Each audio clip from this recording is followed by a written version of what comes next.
Fluorescent lights hum in a basement room that does not officially exist. Pentagon substructure, 3 levels below the tourist maps. The air tastes recycled, filtered through machines that strip out everything, even hope. Sara Lennox sits in a vinyl chair that squeaks when she shifts her weight. Her hands rest on the metal table, fingers interlaced.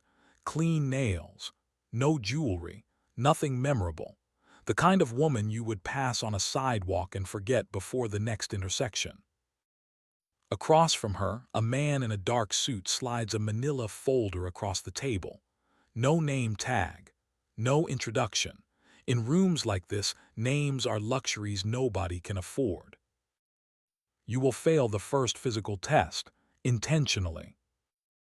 Sarah's hands tremble, just slightly, just enough to be noticed by someone trained to notice everything.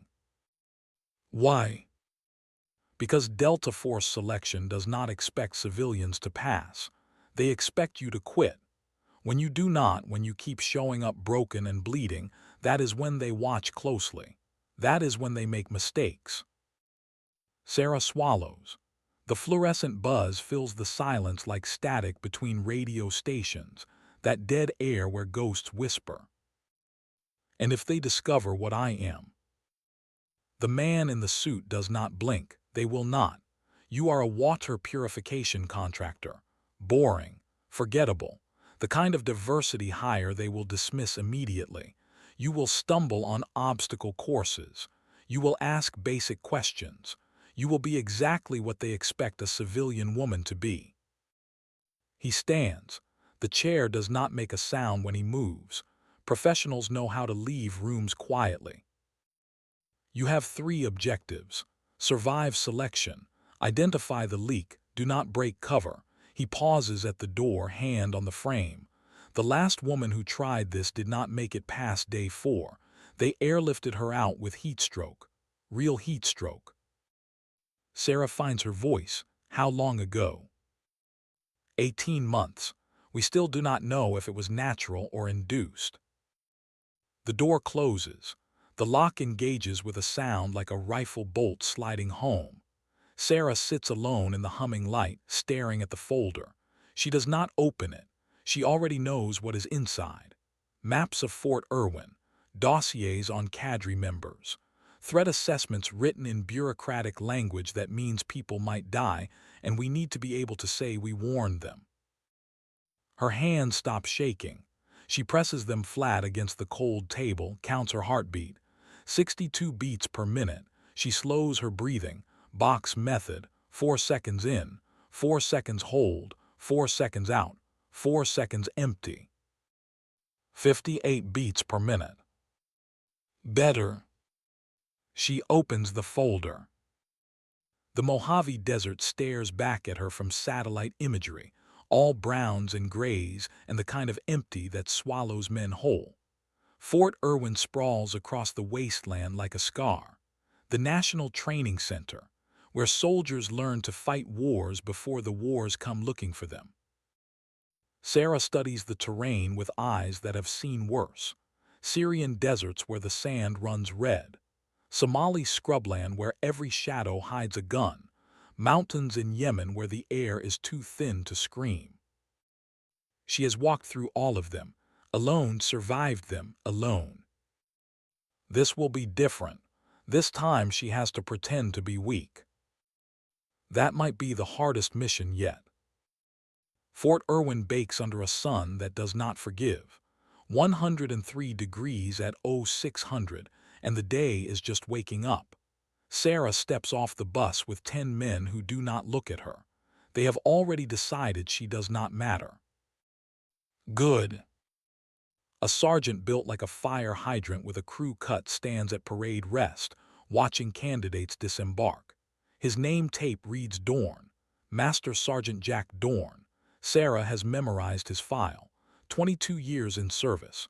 Force Recon Marine before he went Army. Delta Selection Cadre for the last 6 years. Pass rate under his watch is 11%. He believes in standards the way some men believe in God. Next to him, another NCO. bigger, older, with a face carved from Texas granite. Wade, Sergeant First Class, former Ranger, chews tobacco and spits philosophy in equal measure. Sara fumbles with her duffel bag, lets it slip. Contents spill across the tarmac.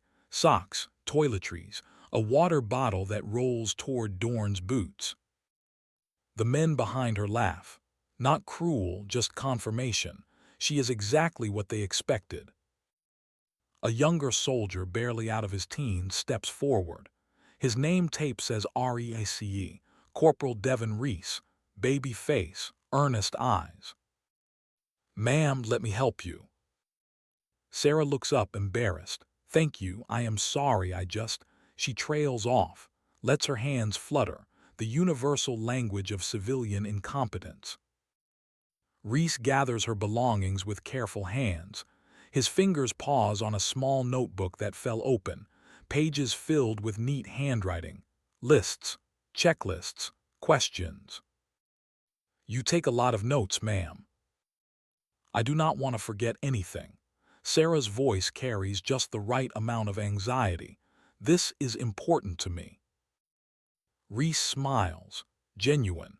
He sees someone trying, someone out of her depth but still showing up. He does not see the operator underneath, the woman who has killed men with less than what is in that duffel bag. "Come on, I will show you the barracks." Dorn watches this interaction from 20 feet away. Wade leans close, whispers something. Dorn nods. Sara does not need to hear the words. She knows what they are saying. She will not last a day. The barracks smell like pine sol and old sweat. 12 bunks, 11 claimed by men. One left for her, closest to the door, weakest position, first to be disturbed by anyone entering or leaving. Sara does not complain. She makes her bunk with hands that fumble the hospital corners, drops her pillow twice. The men do not help this time. They have already moved on. She is furniture, background noise. Reese appears in the doorway. The sergeant wants everyone at the briefing tent in 15 minutes. He hesitates. "You okay, ma'am?" Sara nods, brushes hair from her face. "Fine, just nervous." That is normal. First day is always the hardest. He leaves. Sara finishes her bunk, then sits on the edge, looks around the empty barracks, counts exit points, 2 doors, 4 windows, but they are the kind that do not open all the way.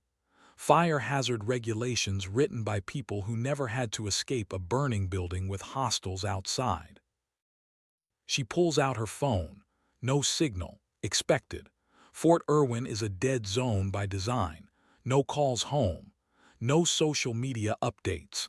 Just you and the desert, and the kind of silence that makes men remember why they are afraid of the dark. But Sara has a different phone. Smaller. Hidden in a tampon box because men never look there. She powers it on. Encrypted satellite connection. Single bar. She types on site. Cover intact, beginning phase 1. No response comes. None expected. The people she reports to do not waste words on confirmations. She powers down, hides the phone again, checks her watch. 12 minutes until briefing. She uses the time to practice looking lost. The briefing tent is a canvas oven. Heat shimmers off metal folding chairs arranged in rows. 11 men sit, sweating, hydrating, checking gear. Sara enters last, takes a seat in the back row, tries to make herself smaller.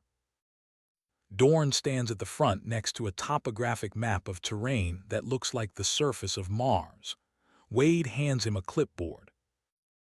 "Listen up.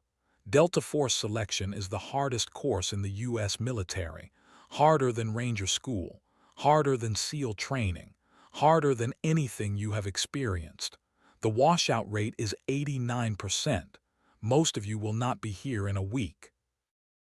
He pauses, lets that sink in like a blade between ribs. "We do not care about your prior service. We do not care about your PT scores. We only care about one thing. Can you complete the mission when everything inside you is screaming to quit? His eyes sweep the room, land on Sara, hold for a beat.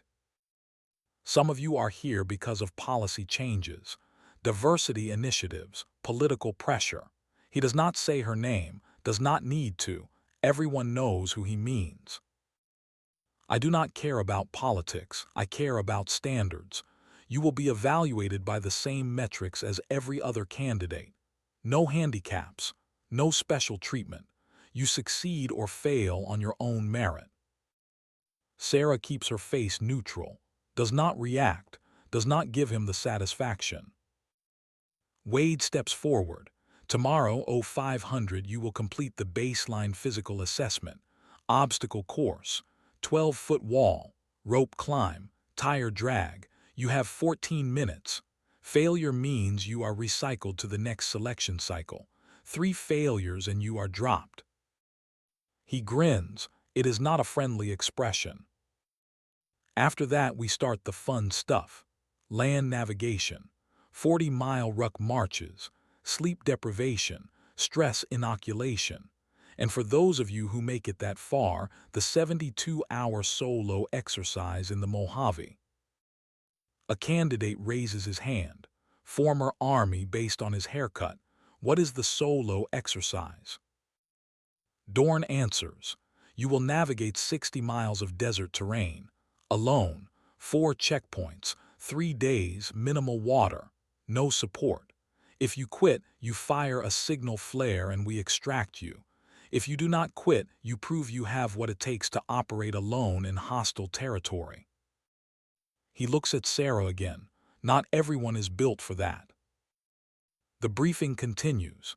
Details about safety protocols, emergency procedures, what to do if you encounter rattlesnakes or scorpions or the kind of heat that cooks your brain inside your skull. Sara takes notes. Her handwriting is careful, schoolgirl neat. She writes things she already knows. Water consumption rates at elevated temperatures. Signs of heat exhaustion versus heat stroke. Buddy system protocols. Reese sits 2 rows ahead. He turns, sees her writing, gives an encouraging nod. Sara smiles back, weak, grateful. Inside, she is calculating. Dorn mentioned 4 checkpoints in the solo exercise. The standard delta profile is 3. Why the extra checkpoint? Is it new protocol or something specific to this cycle? She writes that question in her notebook, underlines it. Dorn dismisses them. Candidates file out into the hammer of afternoon heat. Sara lingers, approaches the map. Sergeant Dorn, can I ask about the hydration requirements? Dorn turns. Up close, his face is weathered like old leather, eyes hard as flint. What about them? The briefing said 1 canteen for the solo exercise. But at 115 degrees, the body loses approximately 1.5 liters per hour through perspiration. A standard canteen holds less than 1 liter. That means severe dehydration within 6 hours unless there are refill points. Dorn studies her. The air between them crackles with unspoken assessment. You did your homework. I do not want to die of stupidity, Sergeant. A pause. Then almost imperceptibly the corner of his mouth twitches. Might be respect, might be gas. There are refill points at each checkpoint. Cached supplies. You will not die, probably. He walks away. Wade watches him go, then looks at Sara. You ask a lot of questions, ma'am. Is that a problem? Wade spits tobacco juice into a paper cup. Depends on whether you are asking because you are scared or because you are smart. He walks past her. We will find out soon enough. Sara stands alone in the tent. The map stares at her. Contour lines like fingerprints. Checkpoint locations marked with red grease pencil. She memorizes them, commits every grid coordinate to memory. Then she leaves. That night the barracks are loud with male bravado. War stories. Exaggerations. The kind of bullshit soldiers tell when they are trying to convince themselves they are ready for something they probably are not. Sara lies on her bunk, stares at the ceiling, listens. One man talks about his time in Ramadi, another counters with Helmand province. Reese stays quiet, just listens. The youngest always do. Someone asks Sara a question. "Hey, contractor lady, why are you even here?" Sara sits up, faces him. He is big. Former linebacker body gone soft around the middle. Name tape reads ORTEGA. "I work in water purification. The military is expanding into areas with limited freshwater access. I want to understand the operational challenges so I can design better systems." It is a good cover story, boring enough to be believable, technical enough to shut down follow-up questions. Ortega nods, loses interest, turns back to his buddies. But Reese is watching. His eyes are thoughtful. He does not say anything, just watches. Sara lies back down, closes her eyes, does not sleep. At 0200 she hears movement outside. Quiet, deliberate, not the stumbling of someone heading to the latrine. She does not get up, does not move, just listens. Footsteps, 2 people, maybe 3, moving toward the equipment shed. Low voices, too quiet to make out words. Then nothing. Sara waits 10 minutes. Then she slips out of her bunk, moves to the window. The equipment shed is 100 yards away, just visible in the ambient light from the motor pool. A figure exits, male, medium build, too dark to see features. He walks toward the admin building, disappears around the corner. Sara checks her watch, commits the time to memory, 0213. She returns to her bunk, pulls out her hidden phone, types suspicious activity, equipment shed, 213 local, single male, unable to identify. She powers down, hides the phone. Sleep does not come, she does not need it, she has gone longer on less. At 0430 the lights slam on. Wade's voice cuts through the fog of half-sleep. "Rise and shine, ladies. Time to see what you are made of." The obstacle course looks like something designed by a sadist with a degree in biomechanics. 12-foot wall, rope climb, monkey bars, tire drag, a water pit that smells like diesel and poor decisions. Dorn stands at the start line with a stopwatch. 14 minutes. Anyone over that, you fail this evolution. 3 failures, you are done. Questions? None. First candidate, go. Ortega runs, he is fast, powerful, hits the wall hard, pulls himself over, attacks the rope climb like he is angry at it, finishes in 11 minutes 42 seconds. Dorn nods, writes the time on his clipboard. Next. One by one, candidates run. Most finish under 14 minutes. One does not. Former Air Force. Good with computers, bad with upper body strength. He stands to the side, head down. Wade does not mock him, just hands him a packet, recycling paperwork. You can try again next cycle. The man walks away. His career just ended, quiet, anticlimactic. That is how most dreams die. Sara watches, studies. Each candidate has a pattern. Ortega uses brute force. Reese uses technique. The smart ones conserve energy on easy obstacles, attack the hard ones with everything. She calculates her own run. If she finishes too fast, they will suspect. Too slow, she fails. She needs to finish just over 14 minutes. Make it look hard. Make it look like she barely scraped by. Lennox, you are up. Sara steps to the line.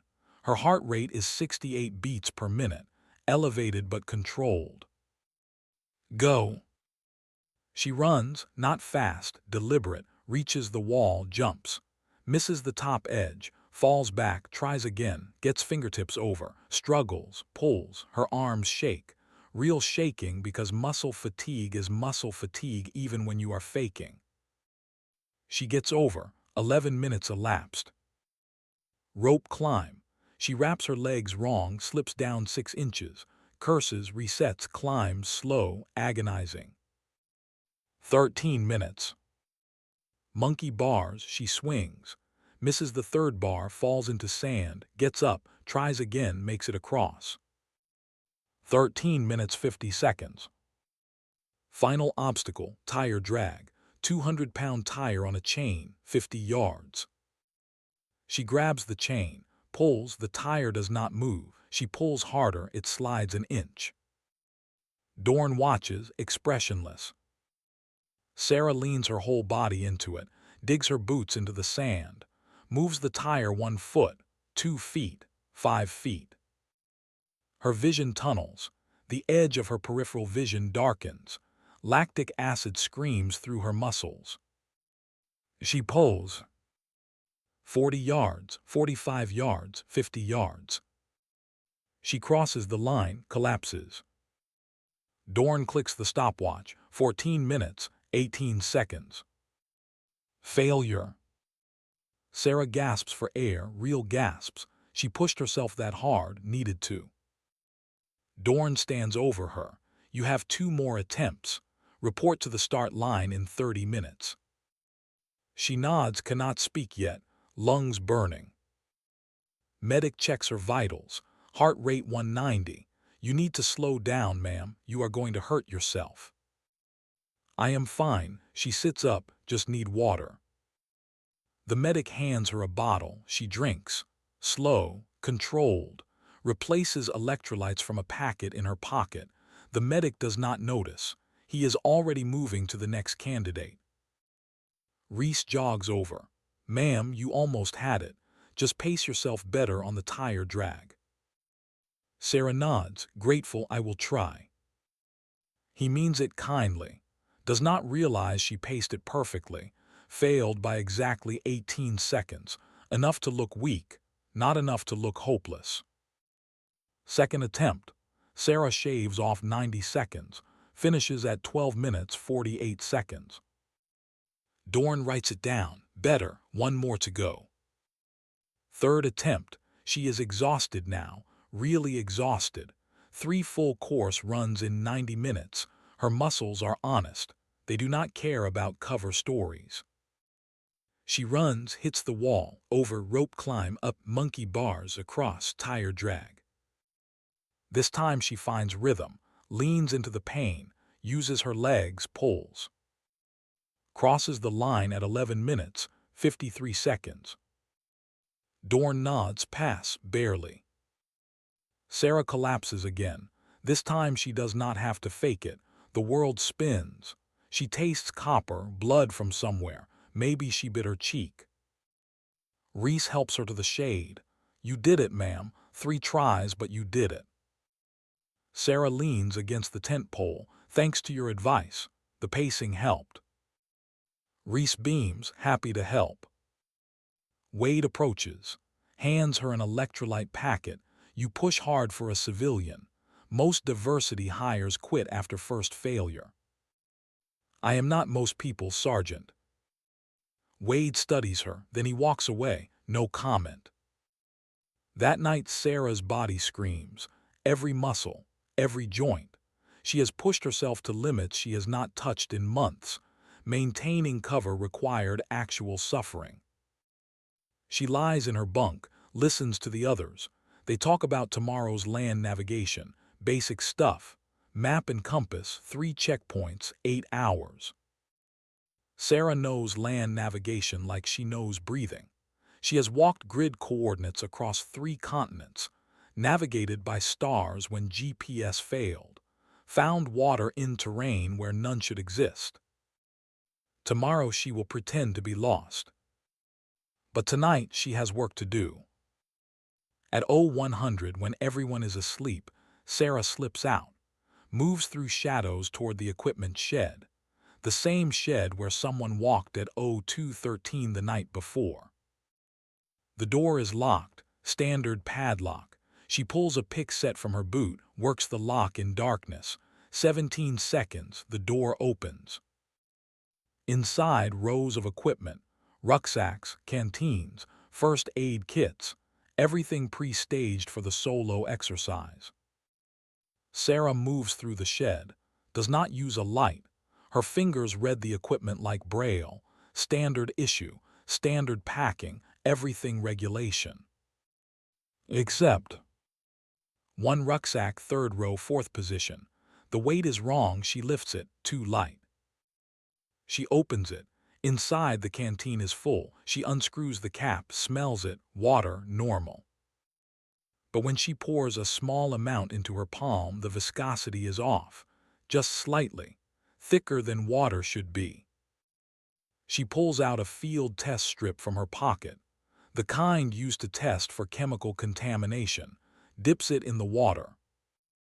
The strip changes color, trace amounts of diazepam, sedative, mild dose, not enough to kill, just enough to cause confusion, drowsiness, the kind of mistakes that get people killed in the desert.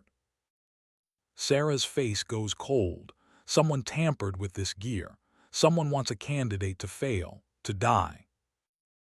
She checks the tag on the rucksack. No name yet. These are pre-staged for assignment. She photographs the rucksack, the canteen, the test strip, uploads to her encrypted phone. Then she does something that will change everything. She switches tags, takes the tag from her assigned rucksack, puts it on this one, takes this tag, puts it on hers. If someone tampered with gear randomly, this changes nothing. But if someone targeted her specifically, this swap just handed the poisoned equipment back to the source. She locks the shed behind her, returns to barracks. No one stirs. She lies in her bunk, stares at the ceiling. Her heart rate is elevated, not from exertion, from the cold mathematics of what she just discovered. Someone knows who she is, or suspects, and they are willing to kill to stop her. The question is who? Land navigation starts at 0600. Each candidate receives a map, compass, and grid coordinates for 3 checkpoints. No GPS, no phones, 8 hours to complete. Dorn briefs them. This tests your ability to navigate under stress. You will move through terrain with limited visibility, conflicting landmarks, and the psychological pressure of isolation. If you get lost, you fire a signal flare. We extract you. You fail the evolution. Sara raises her hand. What if we encounter wildlife, rattlesnakes or coyotes? Dorn's expression is flat. Avoid them. If you cannot avoid them, deal with them. If you cannot deal with them, fire your flare. Helpful. Candidates spread out. Each takes a different route to avoid following each other. Sara studies her map, plots her course, deliberately adds 2 miles by choosing a longer route that looks like a beginner's mistake. Reese approaches. Ma'am, your azimuth is off, see. You are adding distance unnecessarily. Sara looks confused. I thought I should avoid this ridgeline, looks steep. It is steep, but it saves you 40 minutes, trust me. Sara adjusts her plot. Thank you, Corporal, I would have been lost. Reese smiles. We all started somewhere. He walks to his start position, does not see Sara's eyes tracking his movement, cataloging his kindness, filing it away.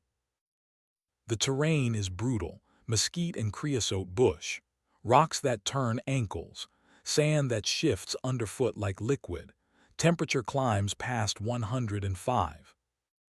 Sara navigates by compass and pace count. Every 100 steps she marks her position, old school, reliable. But she adds mistakes, miscounts her paces twice, corrects course, backtracks. To anyone watching, she looks like a civilian struggling. To anyone who knows what to look for, she is executing a perfect surveillance detection route, looping back, checking her 6, making sure no one is following. No one is. She reaches checkpoint 1, a cairn of rocks with a cache buried underneath. Water, energy bars, medical supplies. She checks the seal on the water, intact. She field tests it anyway, clean. She drinks, refills her canteen, marks her time in the logbook, continues. Checkpoint 2 is harder to find. The map coordinates put it in a wash between two ridges, but erosion has changed the terrain since the map was printed. Sara searches for 20 minutes before finding the cache. Inside, more water, more food, and a note. Standard military brevity. Grid coordinates confirmed. Continue to checkpoint 3. But the handwriting bothers her. She has seen it before. Where? She photographs the note, continues. Checkpoint 3. She arrives with 2 hours to spare, well within the 8-hour limit. Dorn is there waiting, observing. He marks her time. 6 hours, 12 minutes. You made good time despite the backtracking. Sara wipes sweat from her face. I got lost twice, but I remembered what Corporal Reese taught me. Backtrack and recalculate. Dorn nods. Most people panic when they are lost. You adapted, that is a good sign. He hands her an electrolyte packet. Drink this. You are dehydrated. Sara drinks.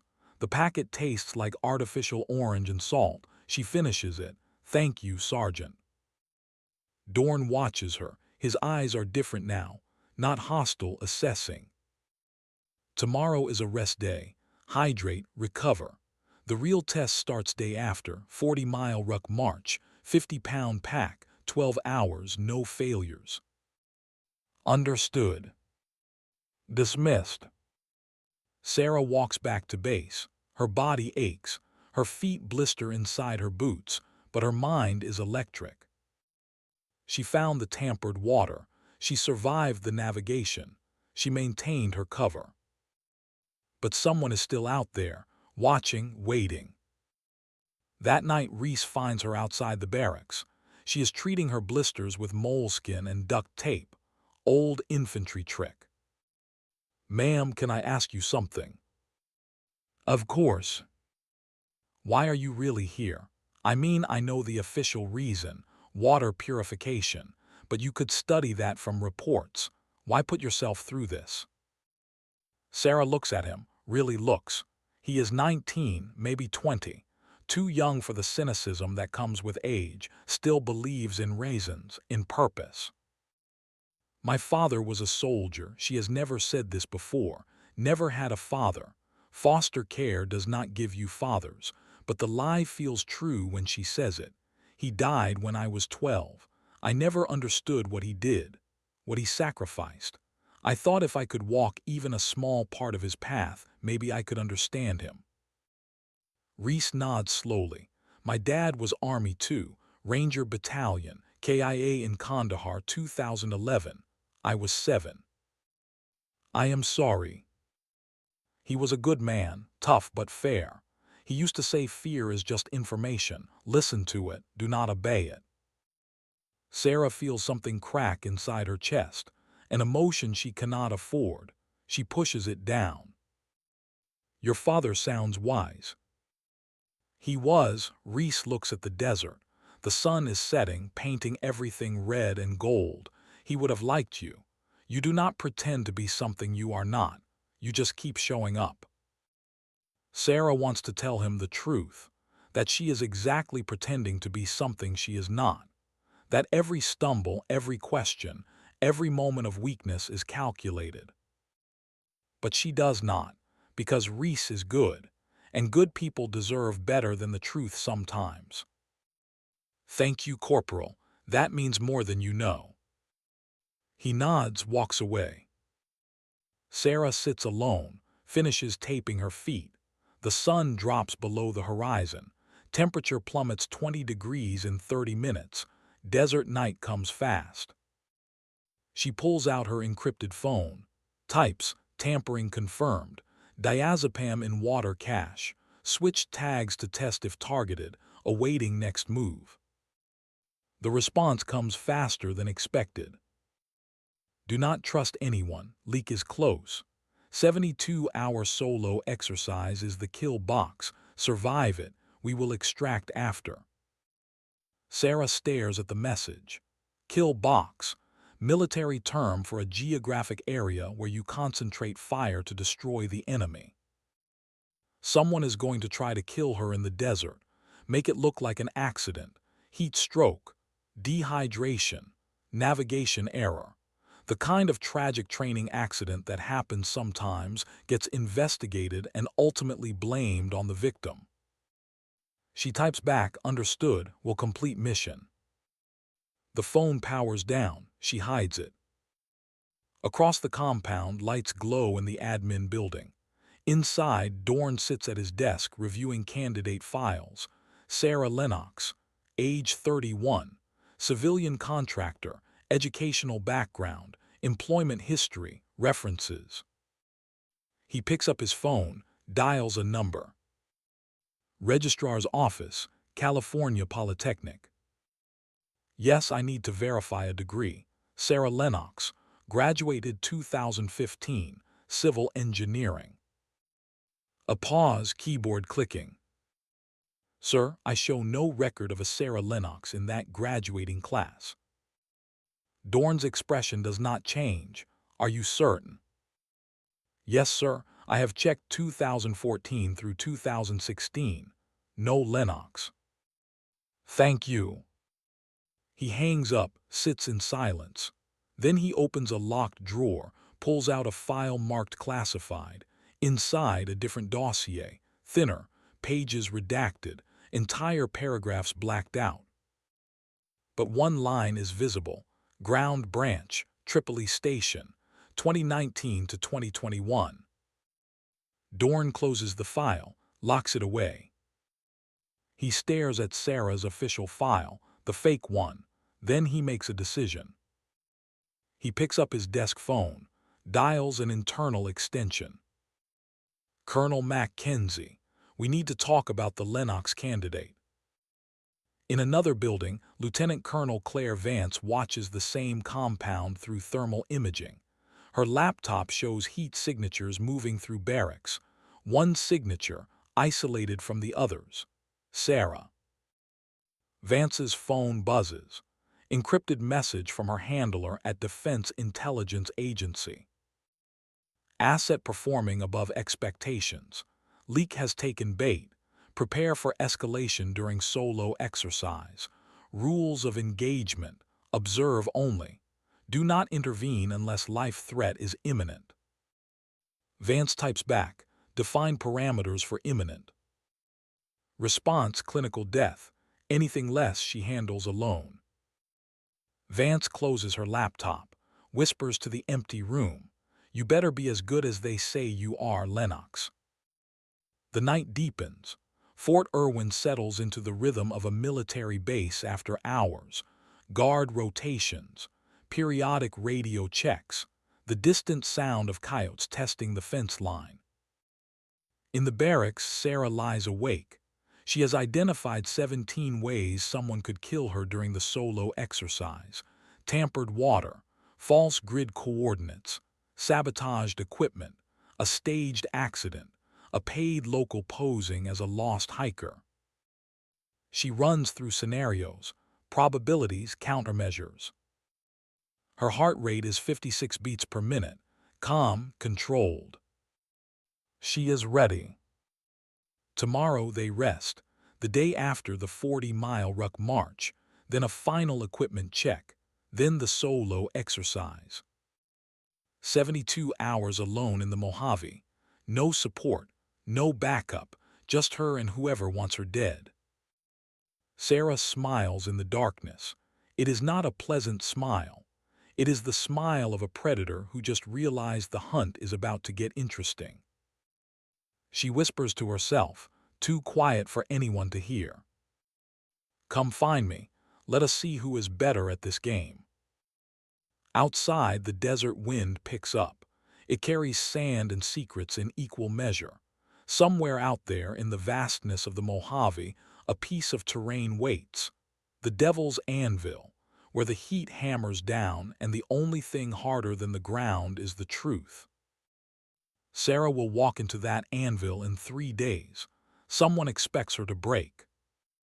They are about to learn that some people do not break. Some people are forged.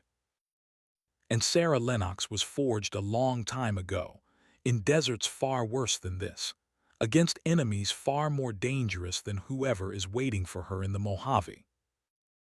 She closes her eyes, slows her breathing, finds the edge of sleep. In 3 days, the real mission begins. But tonight she rests, because in 72 hours there will be no rest, only survival, only the hunt. Only the truth that waits at the end of all deception. The devil's anvil is heating up, and Sara Lennox is walking straight into the fire. Dawn breaks over Fort Irwin like a promise nobody asked for. The sun climbs out of the east, indifferent, relentless. By 0600 the temperature is already 98 degrees. By noon it will touch 120. Sara stands in the equipment staging area. Around her, 10 remaining candidates check their gear. Ortega quit yesterday, could not handle the ruck march. Walked 30 miles, sat down, did not stand back up. Wade drove him to the extraction point. No judgment, no speeches, just the quiet acknowledgement that some limits cannot be pushed. Now 10 remain. Sara counts them without looking. Muscle memory. The kind of awareness that keeps operators alive in rooms where everyone has a gun. Dorn approaches with a rucksack. This is yours, pre-staged for the solo exercise. Inspect it. Everything you need for 72 hours is inside. Water, MREs, first aid, signal flare, radio for emergency extraction only. Sara takes the pack. It is heavy, 50 pounds, maybe 60. She sets it on the ground, opens the main compartment. Dorn watches. Other candidates are doing the same, but his attention is on her, sharp, focused.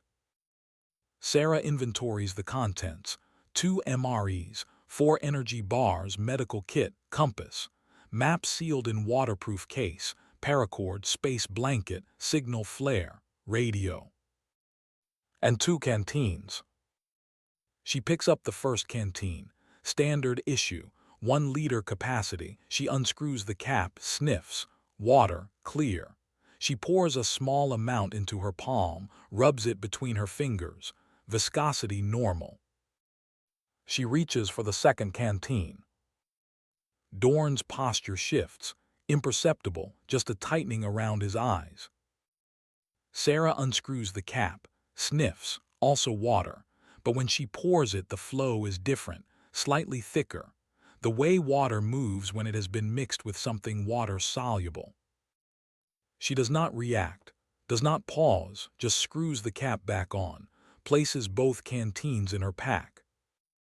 Dorn exhales, a breath he did not know he was holding. Everything check out, Lennox. Yes, Sergeant, all accounted for. Good, you deploy at 0800. Helicopter insertion 60 miles northeast, 4 checkpoints over 72 hours, average 15 miles per day. Questions. Sara pretends to think, what if I finish early? Then you wait at the final rally point until the 72-hour mark. Early extraction looks like quitting. We need to know you can sustain operations for the full duration. Understood. Dorn lingers. His jaw works like he is chewing words too tough to swallow. Lennox off the record. Sara looks up, meets his eyes. They are gray. The color of gunmetal, the color of men who have seen things they do not talk about. You did your homework on hydration requirements. You adapted when you got lost. You asked the right questions. He pauses. That is not civilian behavior. That is training. Sara keeps her face neutral. I read a lot of survival manuals, Sergeant. Desert survival is life or death. I wanted to be prepared. Dorn nods slowly. Make sure you are. Because once that helicopter drops you, you are alone. Nobody is coming unless you fire that flare, and if you fire it, this is over. I will not fire it. Dorn almost smiles. Almost, we will see. He walks away. Wade approaches, hands Sara a laminated card. Emergency frequencies. Memorize them. Do not write them down. Sara studies the card. 3 frequencies. 1 for base command. 1 for emergency medical. 1 labeled priority override. What is priority override? Wade spits tobacco juice into a paper cup. That is for situations where regular extraction is not fast enough. Life or death, cardiac arrest, snakebite, compound fracture. You call that frequency, we scramble a medevac bird immediately. She hands back the card, memorized. Wade raises an eyebrow. All 3 frequencies. All 3. He takes the card, studies her. You got a good memory for a water engineer. Part of the job. I work with a lot of technical specifications. You remember or you make expensive mistakes. Wade grunts, fair enough. He starts to walk away, then stops. Lennox, watch yourself out there. Desert does not care how tough you think you are, it will kill you just the same. I know, Sergeant.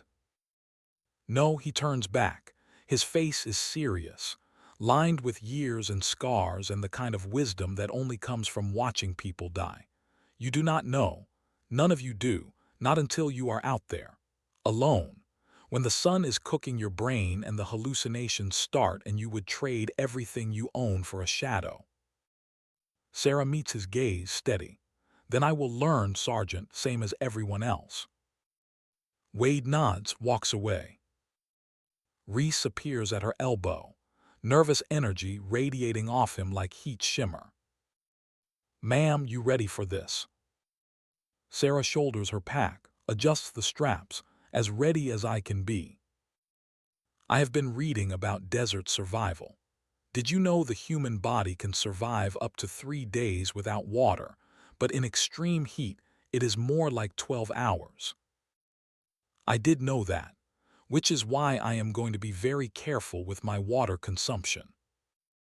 Reese shifts his weight. Ma'am, can I tell you something? It might sound stupid. Nothing that keeps you alive is stupid, Corporal. I am worried about you. He says it fast, like ripping off a bandage. The other guys, they have military training, combat experience. You are tough, tougher than they think, but you are still a civilian. If something goes wrong out there. Sara puts a hand on his shoulder. The gesture surprises both of them. Corporal Reese, your concern means more than you know, but I will be fine. I have prepared for this. I understand the risks, and I promise you I am not going into that desert to die. Reese nods, wants to believe her. Okay, good, just be careful, please. I will. He walks away. Sara watches him go, feels that crack in her chest again, the one that opened when he talked about his father. Reese is good, pure, the kind of soldier who believes in honor and sacrifice and all the things that get people killed when the world stops playing by rules.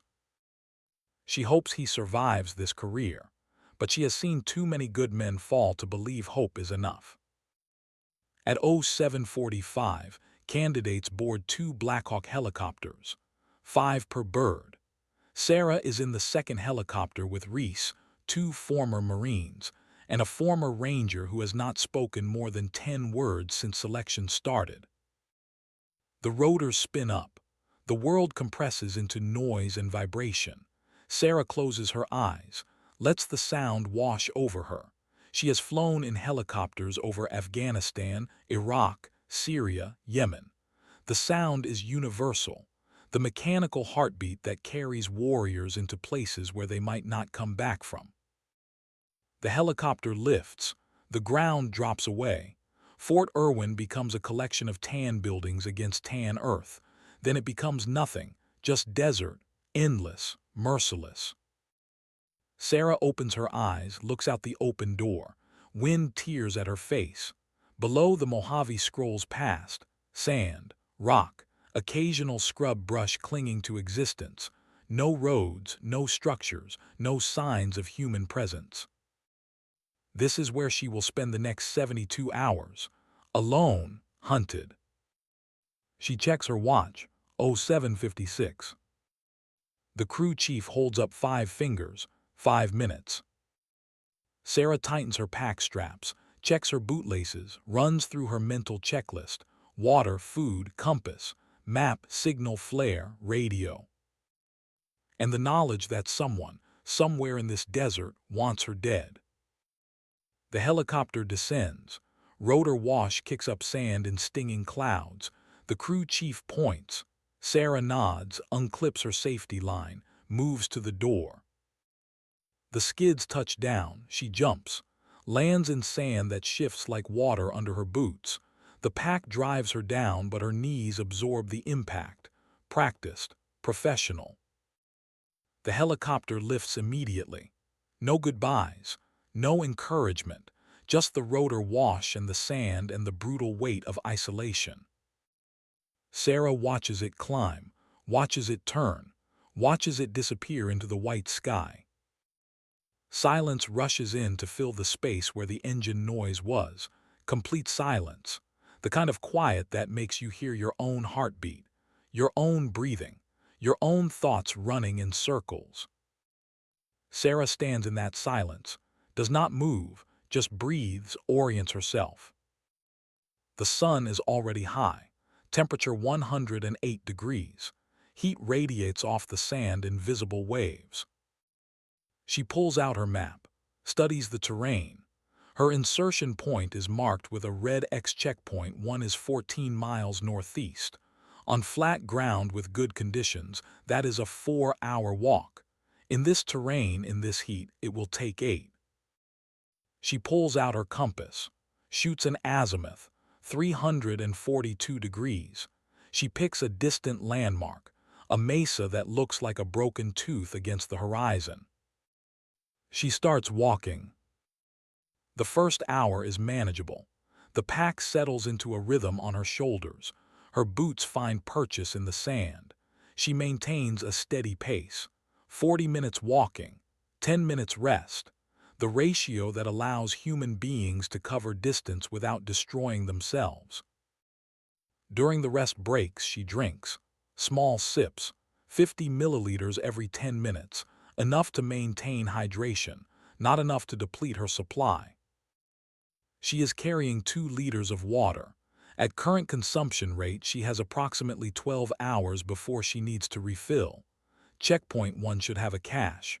She will reach it in 8 hours. 4-hour buffer, acceptable margins. Except one of her canteens is compromised. She knows this. Dorn knows she knows this, which means someone else knows. The question is, why Dorn allowed her to take it. Sara walks. The sun climbs higher. The temperature passes 115. The air becomes solid, thick, hard to breathe. She adjusts her neck scarf, covers her nose and mouth, creates a moisture trap. Every breath she exhales is water vapor. The scarf captures it. Small gains, but in the desert, small gains mean survival.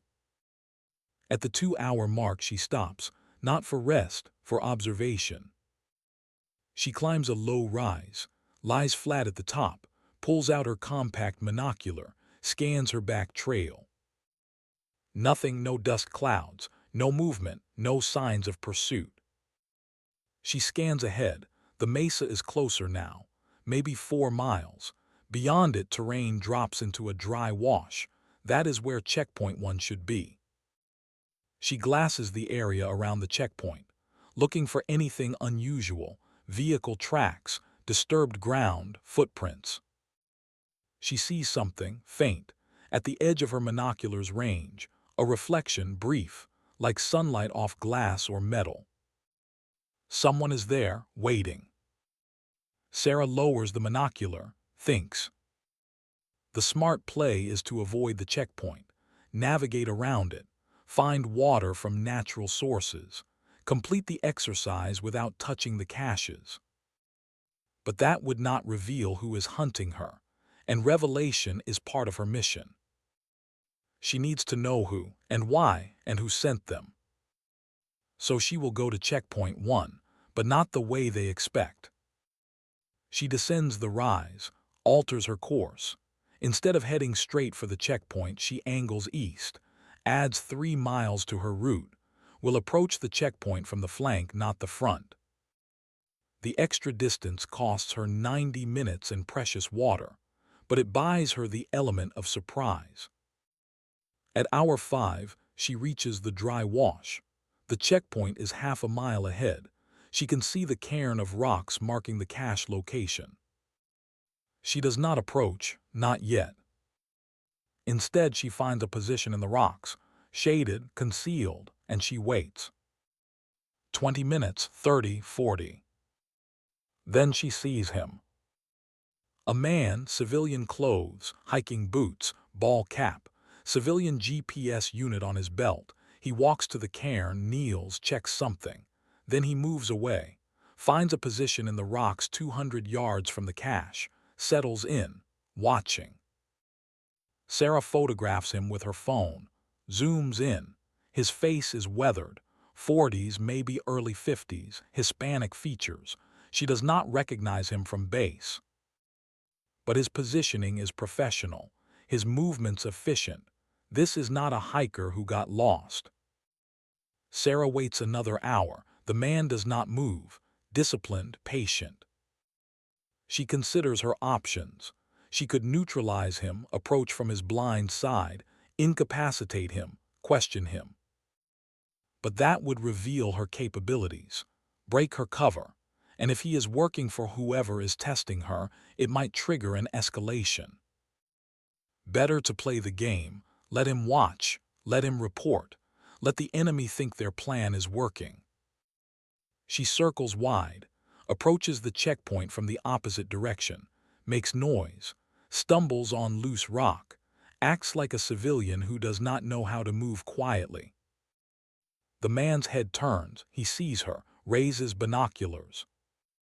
Sara reaches the cairn, kneels, starts pulling rocks aside, her hands shake, real exhaustion setting in. 5 hours in extreme heat, even trained operators feel it. She uncovers the cache, a metal box, waterproof. She opens it. Inside, 2 liters of water in sealed bottles, 4 MREs, first aid supplies, and a note. The note is printed, standard military format. Checkpoint 1 confirmed. Continue to checkpoint 2. Grid coordinates 34.7254, minus 116.8932. Sara memorizes the coordinates, checks them against her map. Checkpoint 2 is 18 miles northwest, harder terrain, elevation changes, rocky. She takes 1 water bottle, unscrews the cap, drinks half fast, like someone desperately dehydrated. Through her peripheral vision, she watches the man in the rocks. He is watching her, making notes.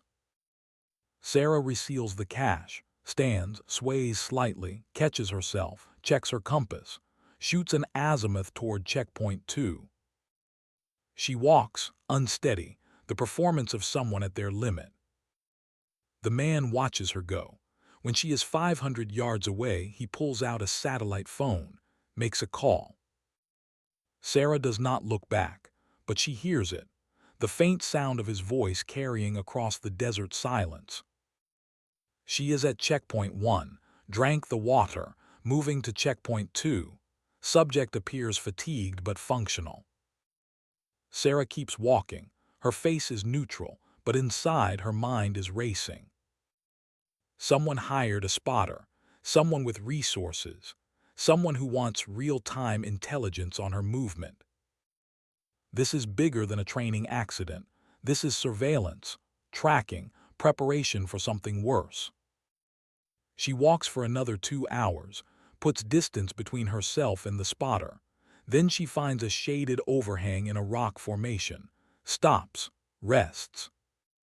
She pulls out her encrypted phone, powers it on. Satellite signal is weak but present. She types spotter at checkpoint 1. Hispanic male, 40s, professional, made call on sat phone after I departed. Request identification. The response takes 3 minutes, feels like 3 hours. Luis Peña, civilian contractor, motor pool, Fort Irwin. Brother Miguel Peña, Sinaloa cartel affiliate. Luis received $15,000 deposit 2 days before your insertion, tracking you for unknown client. Sara reads the message twice, commits it to memory, deletes it, powers down the phone. Sinaloa cartel, narco-traffickers. Why would they care about Delta Force selection? Why would they pay to track a female candidate? Unless they are not tracking the candidate, they are tracking the operator. Which means her cover is compromised. Someone knows she is not a civilian. Someone knows she is CIA. And someone wants to know what she is really doing here. Sara leans back against the rock, closes her eyes, thinks.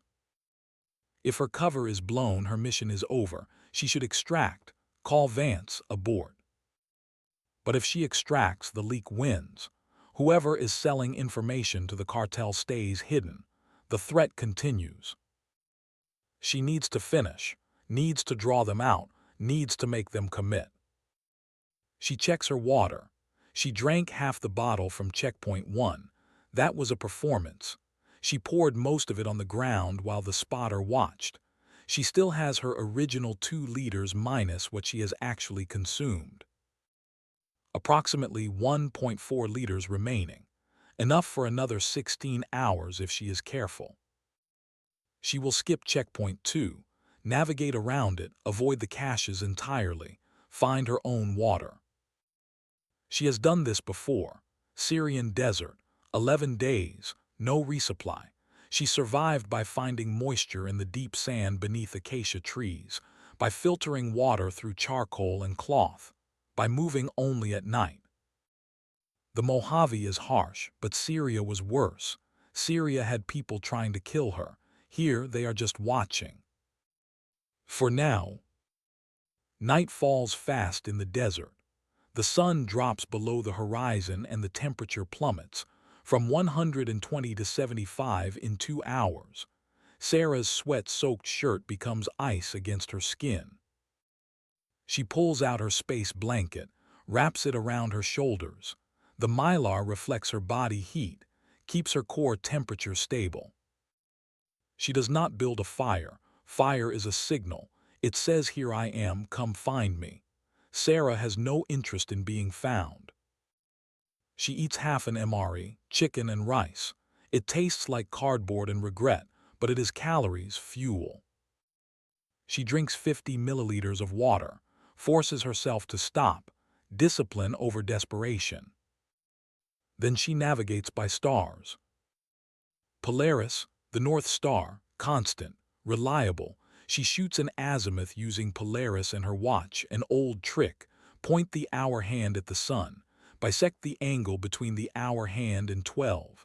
That line points south. Reverse it for north. Except there is no sun, so she uses the moon, 3/4 full, bright enough to cast shadows. She walks through the night.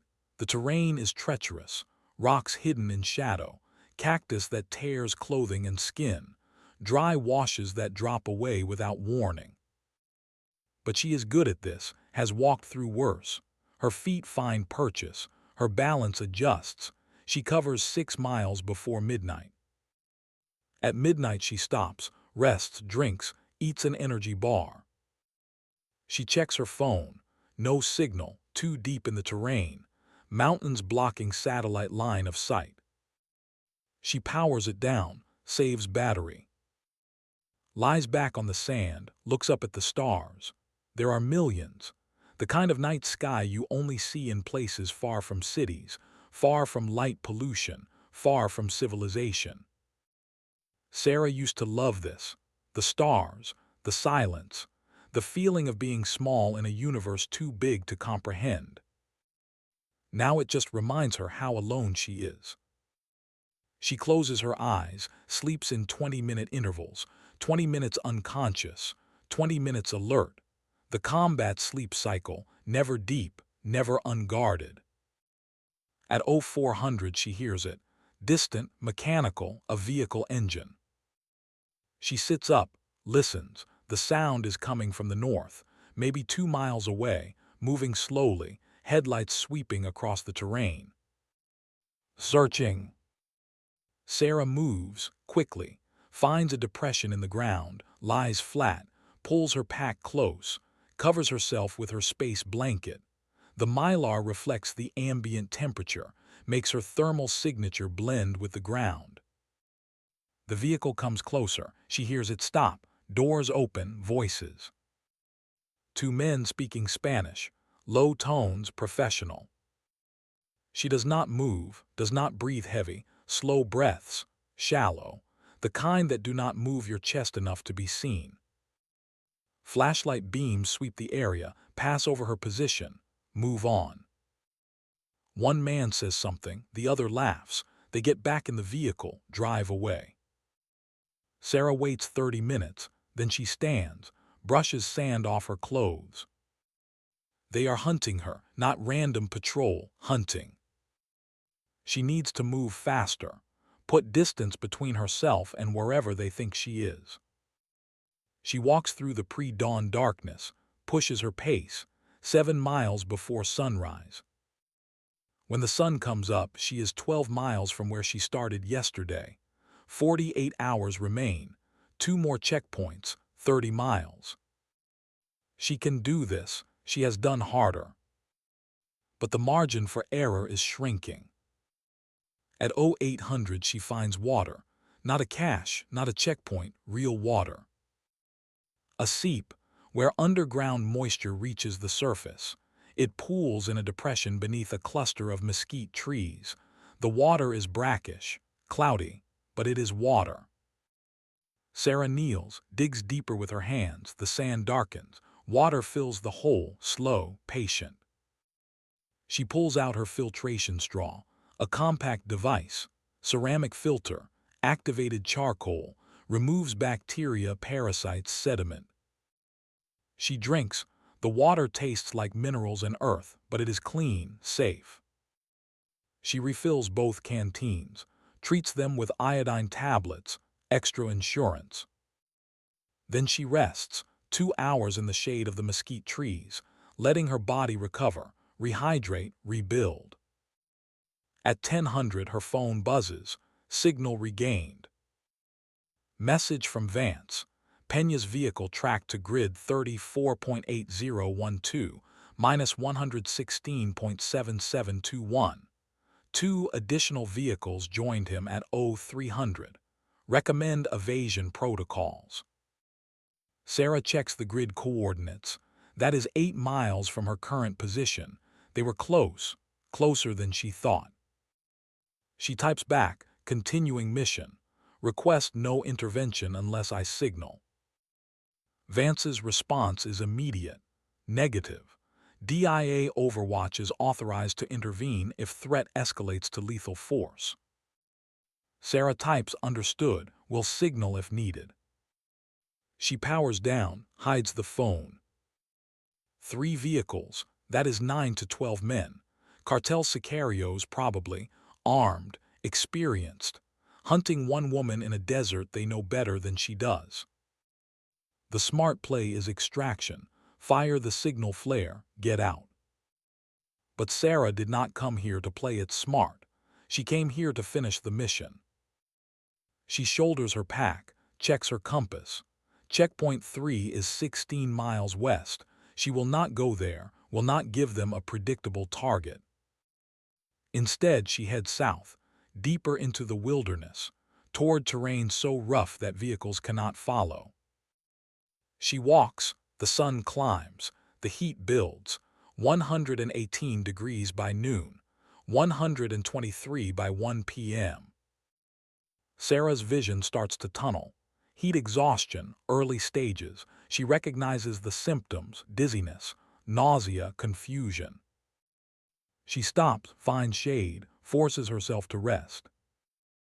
Drinks water, small sips, wets her scarf, drapes it over her neck, cools the blood before it reaches her brain. Her core temperature is elevated. She estimates 102 degrees. Dangerous, not critical, yet. She needs to cool down, needs to wait out the worst of the heat. She digs a shallow trench in the sand, lies in it, covers herself with her space blanket. The trench is cooler, 5 degrees, enough. She lies there for 3 hours, motionless, breathing, existing. At 1600 the heat breaks. Temperature drops to 110, still brutal, but survivable. She stands, drinks, eats, continues. At 1800, she hears the helicopter. Not a Black Hawk, different rotor signature, civilian bird, maybe a Bell or a Robinson. It is flying a search pattern, low, slow, looking for something. Looking for her. Sara finds cover, a rock outcropping. She wedges herself into a crevice, pulls her pack in after her, covers herself. The helicopter passes overhead, circles, passes again. It does not stop, does not land, just searches. After 20 minutes it flies away, heads north. Sara waits, then she moves, fast, puts another 4 miles behind her before dark. At 2100 she stops, makes camp. No fire, no light, just her and the stars and the knowledge that somewhere in this desert men are hunting her. She checks her position. She is 19 miles from the final rally point. 24 hours remain. At her current pace she can make it in 12 hours, 12-hour buffer. Unless something goes wrong. She eats, drinks, sleeps. The 20-minute cycle, never deep, always ready. At 0200 she hears them again. Vehicles, closer this time, maybe a mile away, engines idling, voices. They are setting up a perimeter, trying to box her in. Sara makes a decision. She cannot outrun vehicles, cannot hide forever, so she will do what they do not expect. She will attack.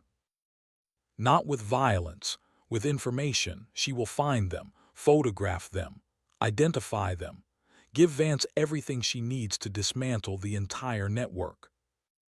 She leaves her pack, takes only her phone, her knife, her water bottle. Moves through the darkness like a ghost, silent, invisible. She finds them 30 minutes later.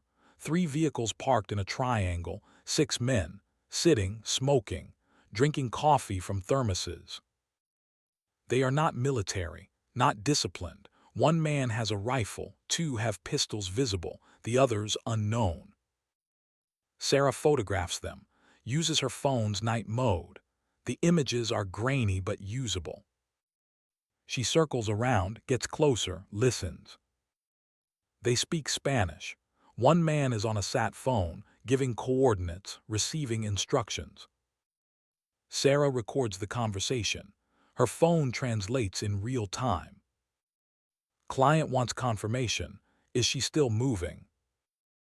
Unknown. Lost her signal 6 hours ago. She either went aground or she is dead. Checkpoint 3. If she is smart, she will go there for water. And if she does not, then we expand the search grid. Client is paying too much for us to fail. The man hangs up, lights a cigarette. Sara retreats, slowly, carefully. When she is 500 yards away, she runs. Back to her pack. She uploads the photos and audio to encrypted cloud storage, sends a burst transmission to Vance. Intel package uploaded. 6 hostiles, armed, coordinating with unknown client, continuing to final rally point. Vance's response, package received. Hostiles identified as Pena Network. Client trace in progress. Recommend immediate extraction. Sara types, negative 48 hours in, will not quit now. She powers down, shoulders her pack, moves. She walks through the night, pushes hard, covers 8 miles before dawn.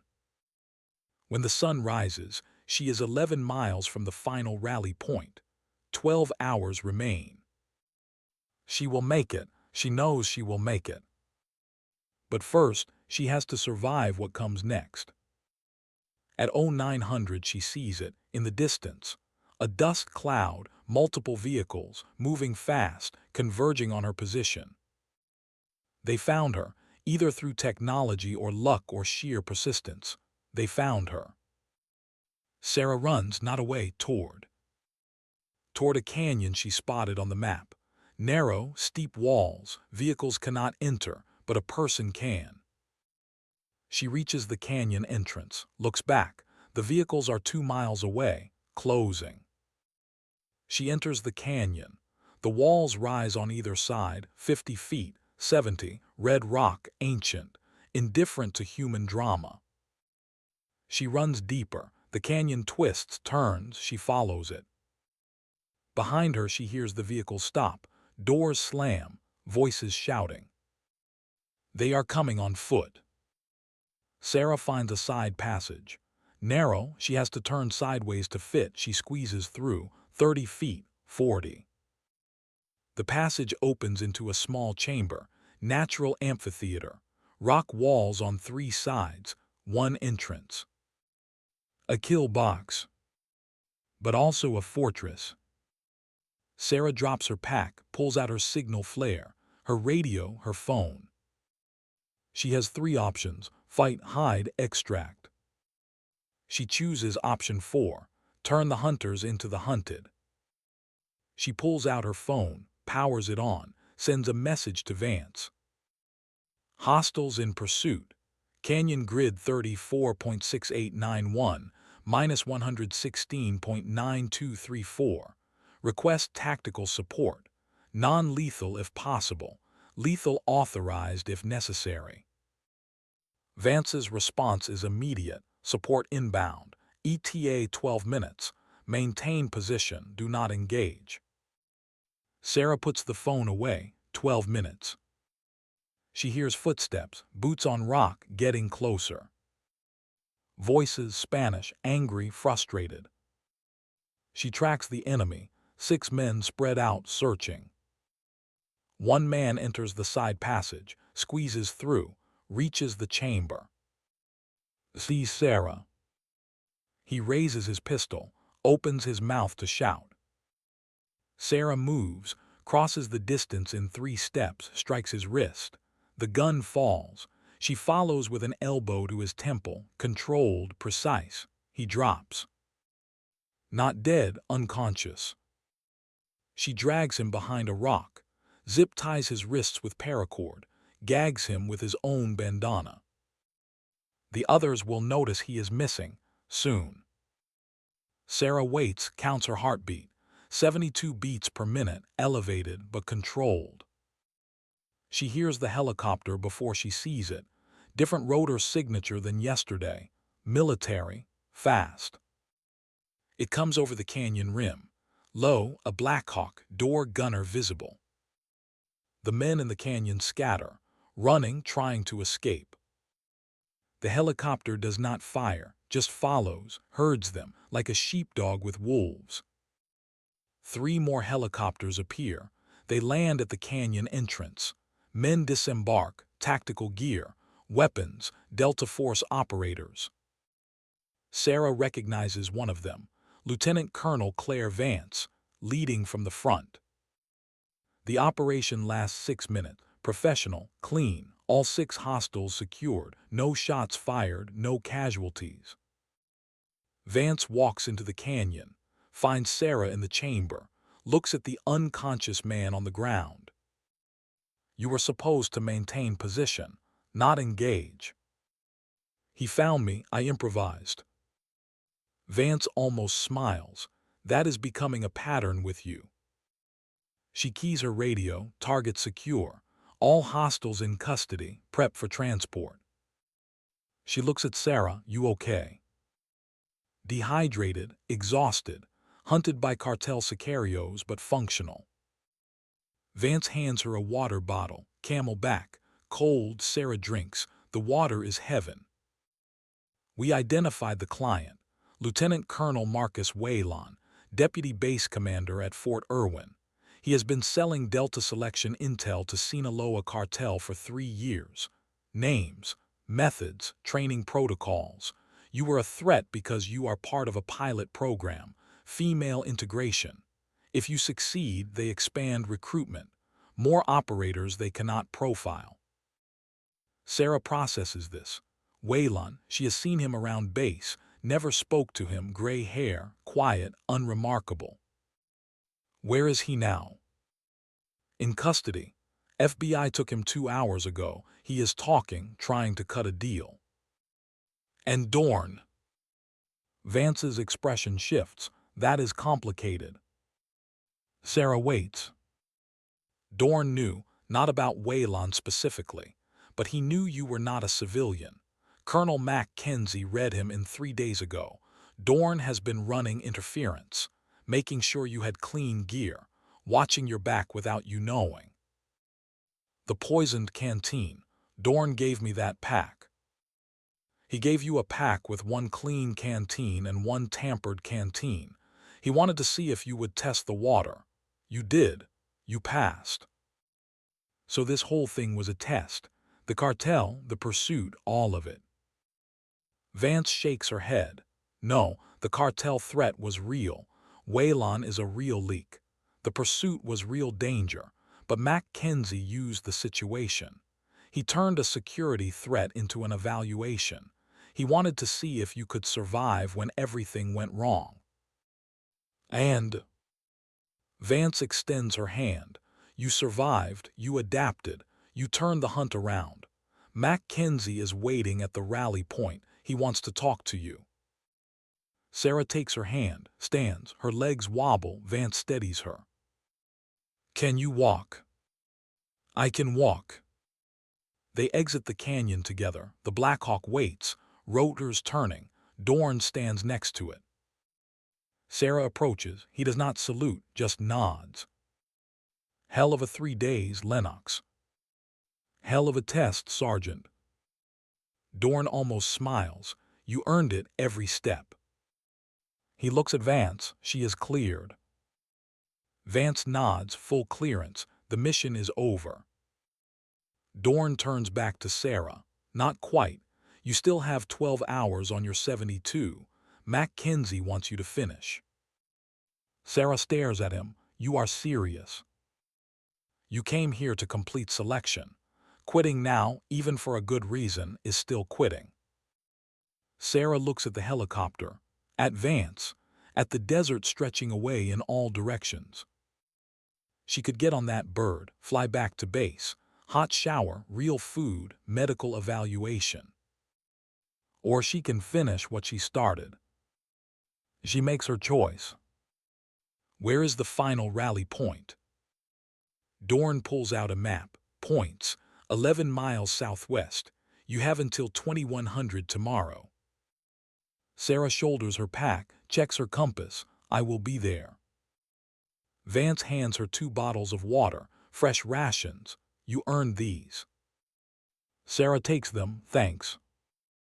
The helicopter lifts. The operators leave. Sara stands alone in the canyon. 11 miles, 12 hours, no more hunters, no more tests. Just her and the desert and the promise she made to herself, to finish. She starts walking. The sun climbs, the heat builds, but it feels different now. Lighter. The weight of being hunted is gone, now it is just the weight of distance. She covers 6 miles by 1400, stops, rests, eats, drinks.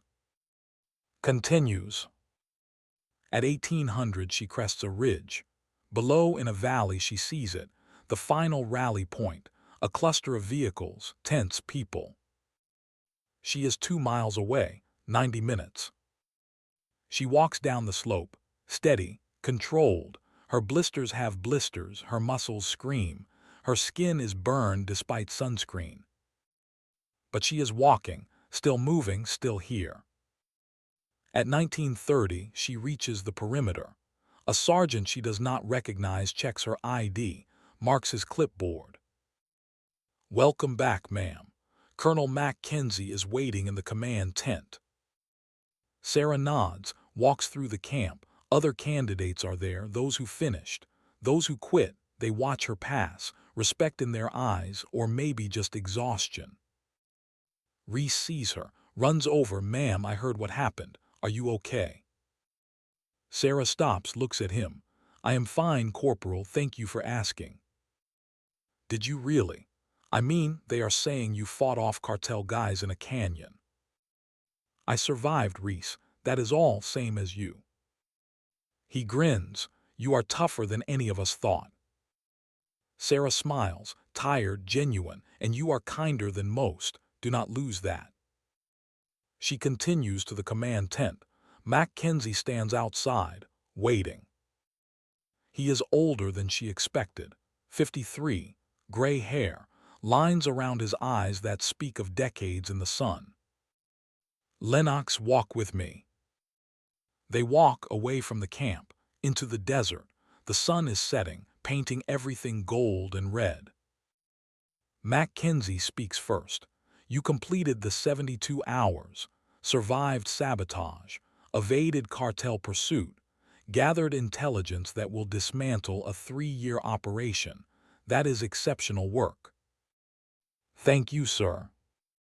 "It is also not what you were sent here to do. You were sent to identify a leak. You did. But in the process, you demonstrated capabilities far beyond selection standards." Sara waits.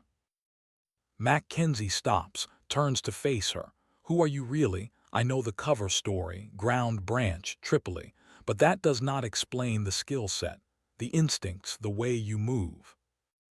Sara considers, then decides truth is earned, and Mackenzie earned it. "I was part of a program, classified, deep cover operatives, female only, Middle East, North Africa. We went places conventional forces could not, did things that do not appear in any report." "What was the program called?" Sara hesitates, then says the word she has not spoken in 2 years. "Ghost." Mackenzie nods slowly.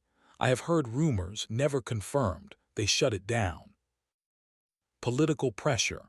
Someone decided it was too risky, too controversial.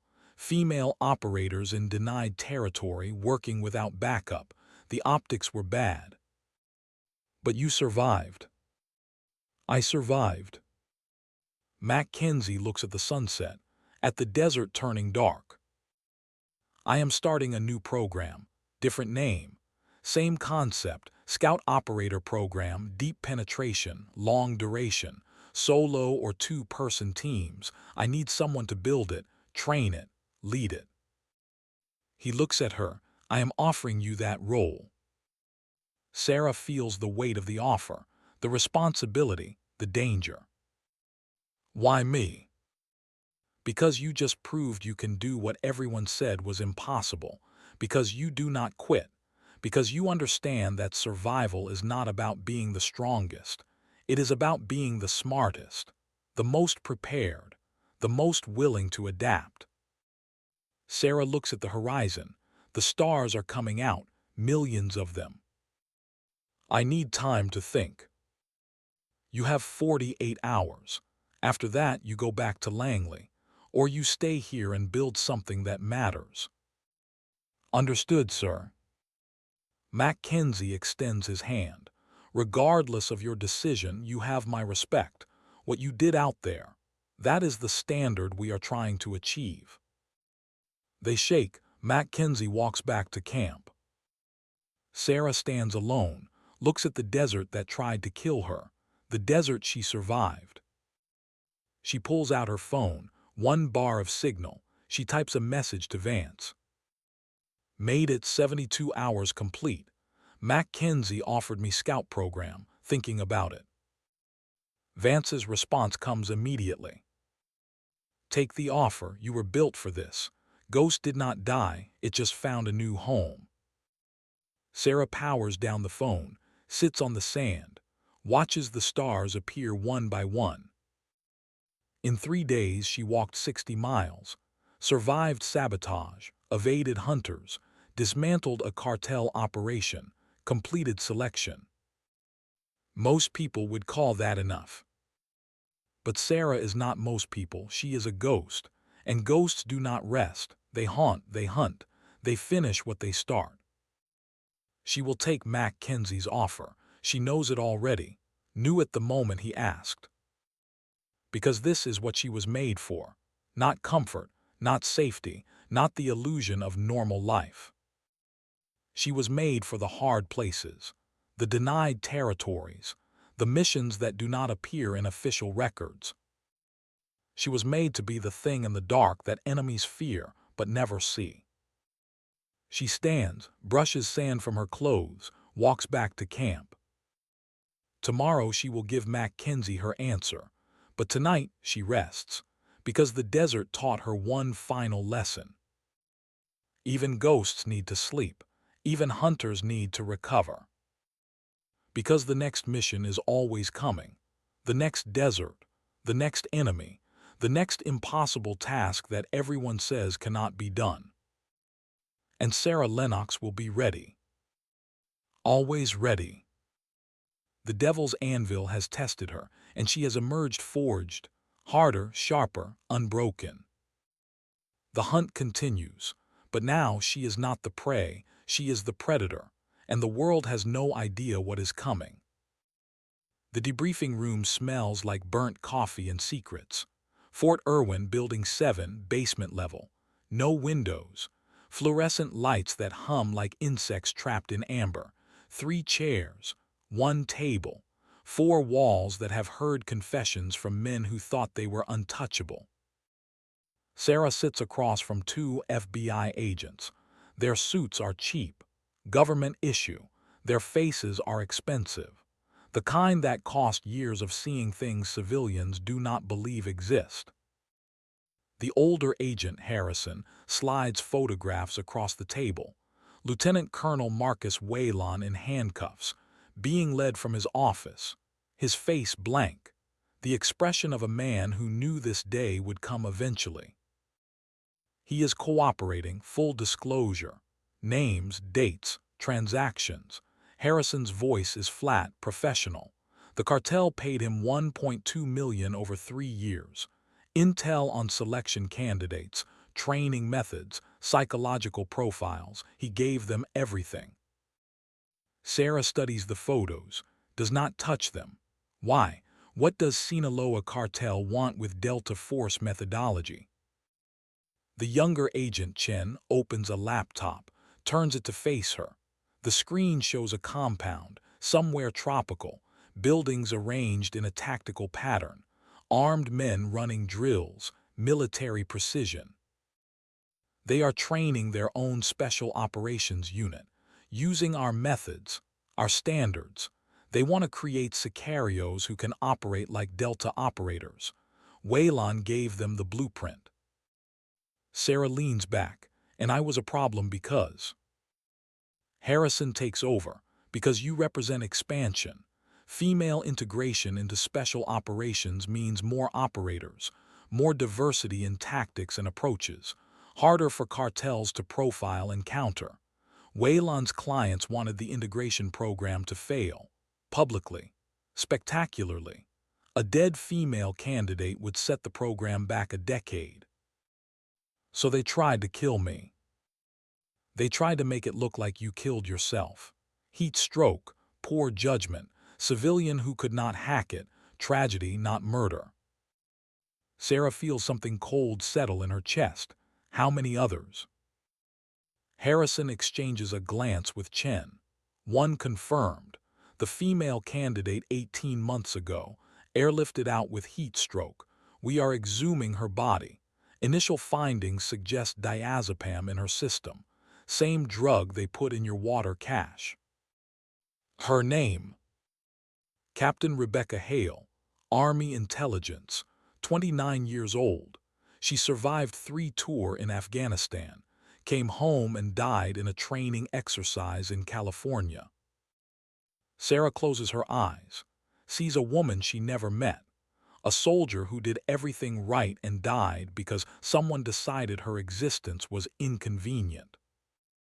When she opens her eyes, they are different, colder. What happens to Waylon? Federal court-martial, conspiracy, espionage, attempted murder. He is looking at life in Leavenworth. No parole. Good. Harrison collects the photographs, slides them back into a folder marked classified. We need your testimony, official statement. You are the key witness. I will provide whatever you need. Chen closes the laptop. There is one more thing. The cartel knows you survived, knows you compromised their network. 6 of their operatives are in federal custody. Luis Peña is talking. His brother Miguel is in the wind, but we will find him. Sara understands what he is not saying. I am a target now. We can offer protective custody, relocation, new identity. Sara almost laughs. No, thank you, but no. Harrison frowns. Ms. Lennox, these are serious people. They do not forgive, they do not forget. Neither do I. The agents leave. The door closes. Sara sits alone in the humming light. She pulls out her phone, encrypted, powers it on, types a message to a number that does not officially exist. Testimony complete, target acquired, requesting operational authority. The response takes 30 seconds. Authority granted. Rules of engagement, your discretion, clean it up. Sara powers down, puts the phone away, stands. She has 48 hours before she gives Mackenzie her answer about the scout program. She will use that time productively. Fort Irwin's Officers Club sits on the edge of base. Low building, desert landscaping, the kind of place where officers drink away the memories of wars that never end. Dorn sits at the bar, alone, glass of bourbon in front of him, untouched. Sara takes the stool next to him, orders water. The bartender, an old sergeant with a limp, brings it without comment. They sit in silence. The TV plays news nobody watches. The jukebox plays country music nobody listens to. Finally, Dorn speaks. You should have told me. Sara drinks her water. Would you have believed me? No, probably not. Then telling you would have compromised both of us. Dorn turns his glass, watches the amber liquid catch the light. Mackenzie read me in 3 days before the solo exercise, told me you were agency, told me there was a leak, told me to watch you without being obvious about it. The canteen, you gave me the pack with the poisoned water. I gave you the pack with 1 clean canteen and 1 compromised canteen. I wanted to see if you would test before drinking. Most civilians would not think to test. You did. That told me everything I needed to know. So you were testing me, while I was testing everyone else. Dorn almost smiles. Wheels within wheels. That is how this world works. Sara signals the bartender. Another water. What did Mackenzie tell you about Ghost Program? That it does not exist. That it never existed. That anyone who says otherwise is spreading rumors that could get people killed. But you know better. Dorn looks at her. Really looks. I know there are operators who do things that do not appear in any report. I know there are missions that succeed only because nobody knows they happened.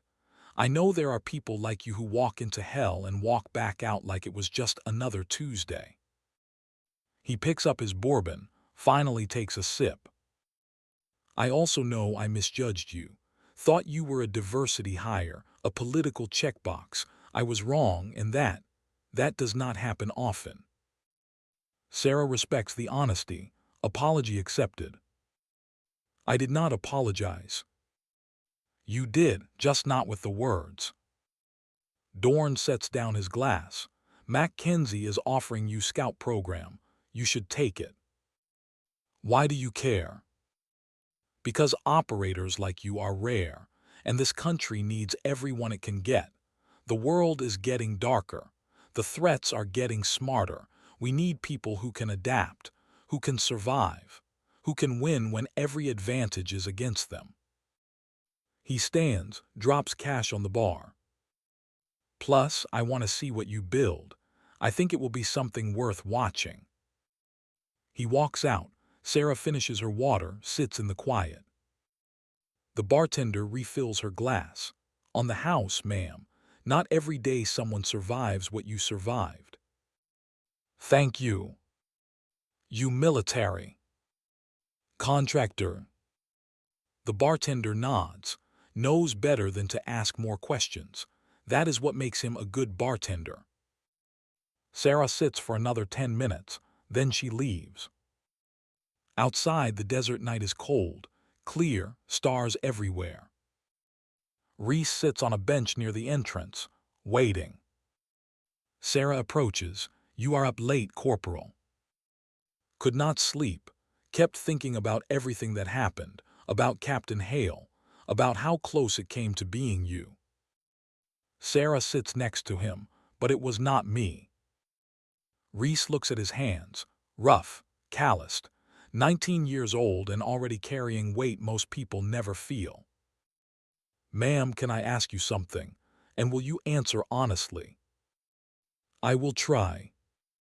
Are you really just a water purification contractor? Sara considers lying, considers the cover story, considers all the reasons maintaining operational security matters. Then she looks at Reese, at his earnest face, at the son of a ranger who died believing in something bigger than himself. No, I am not. Reese nods slowly. I did not think so. The way you move, the way you think, that is not civilian training. What gave it away? Everything, nothing, just a feeling.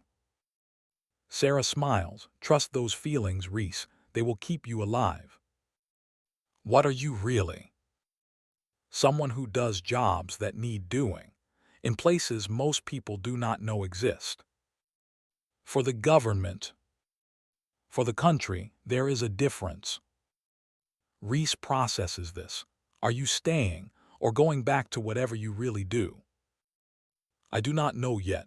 Mackenzie made me an offer. I am considering it. You should take it.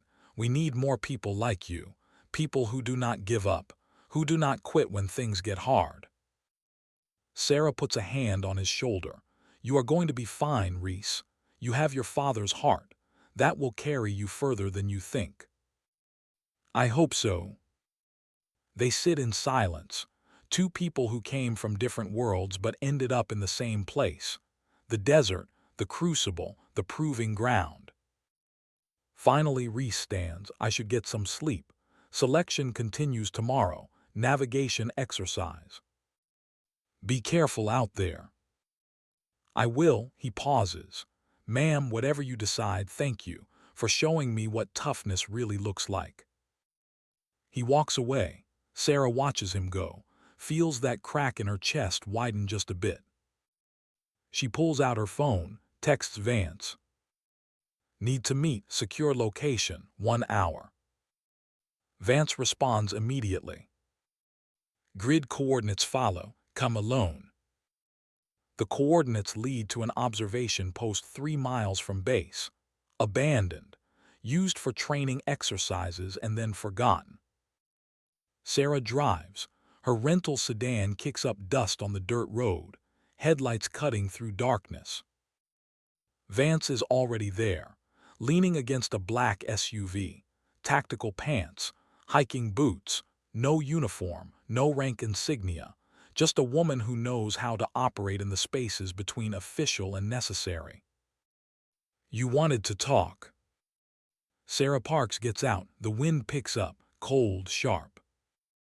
I want authorization to go after Miguel Peña. Vance does not react. Why?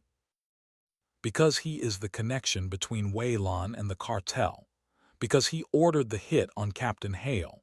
Because he will disappear if we do not move now. FBI is handling it. FBI will take months, extradition, legal process. By then he will be in Sinaloa untouchable, you know this. Vance crosses her arms. What are you proposing? Give me 72 hours, unofficial, off books. I will find him, I will bring him back, or I will make sure he never threatens another operator. That is not how we operate. That is exactly how we operate.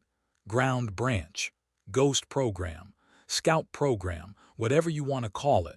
We do what needs doing when official channels are too slow or too complicated. Vance walks a slow circle, thinking. The wind moves her hair, makes her look younger, tired. If I authorize this, it is completely deniable. You get caught, you were acting alone. Rogue operator, we disavow everything. Understood. If you kill him, it better be clean. No evidence, no trail back to agency. I have done this before.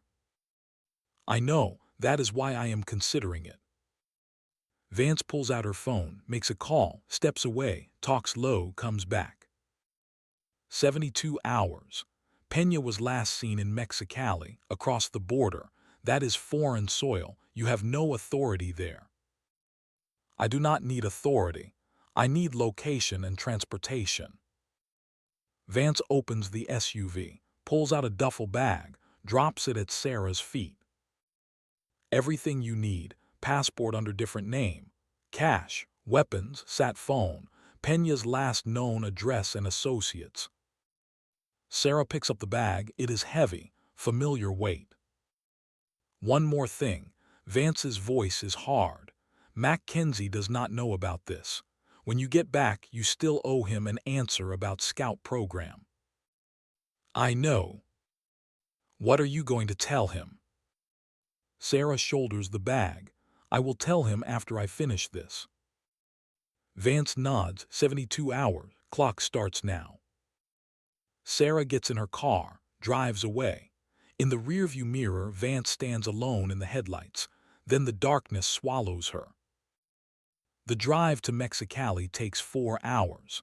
Sara crosses the border at Calexico, uses her cover passport, Margaret Hayes, pharmaceutical sales representative. The border agent barely looks at her. Mexicali at night is noise and light and the smell of street food and desperation.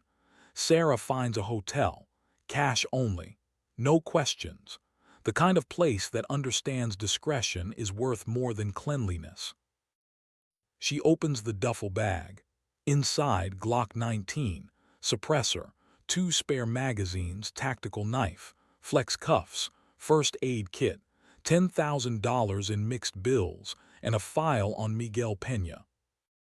Sara reads the file, memorizes faces, associates, addresses, routines. Miguel runs a legitimate business. Import-export, furniture. The money laundering is obvious. The cartel connection is documented, but proving it in court would take years. Sara is not interested in court.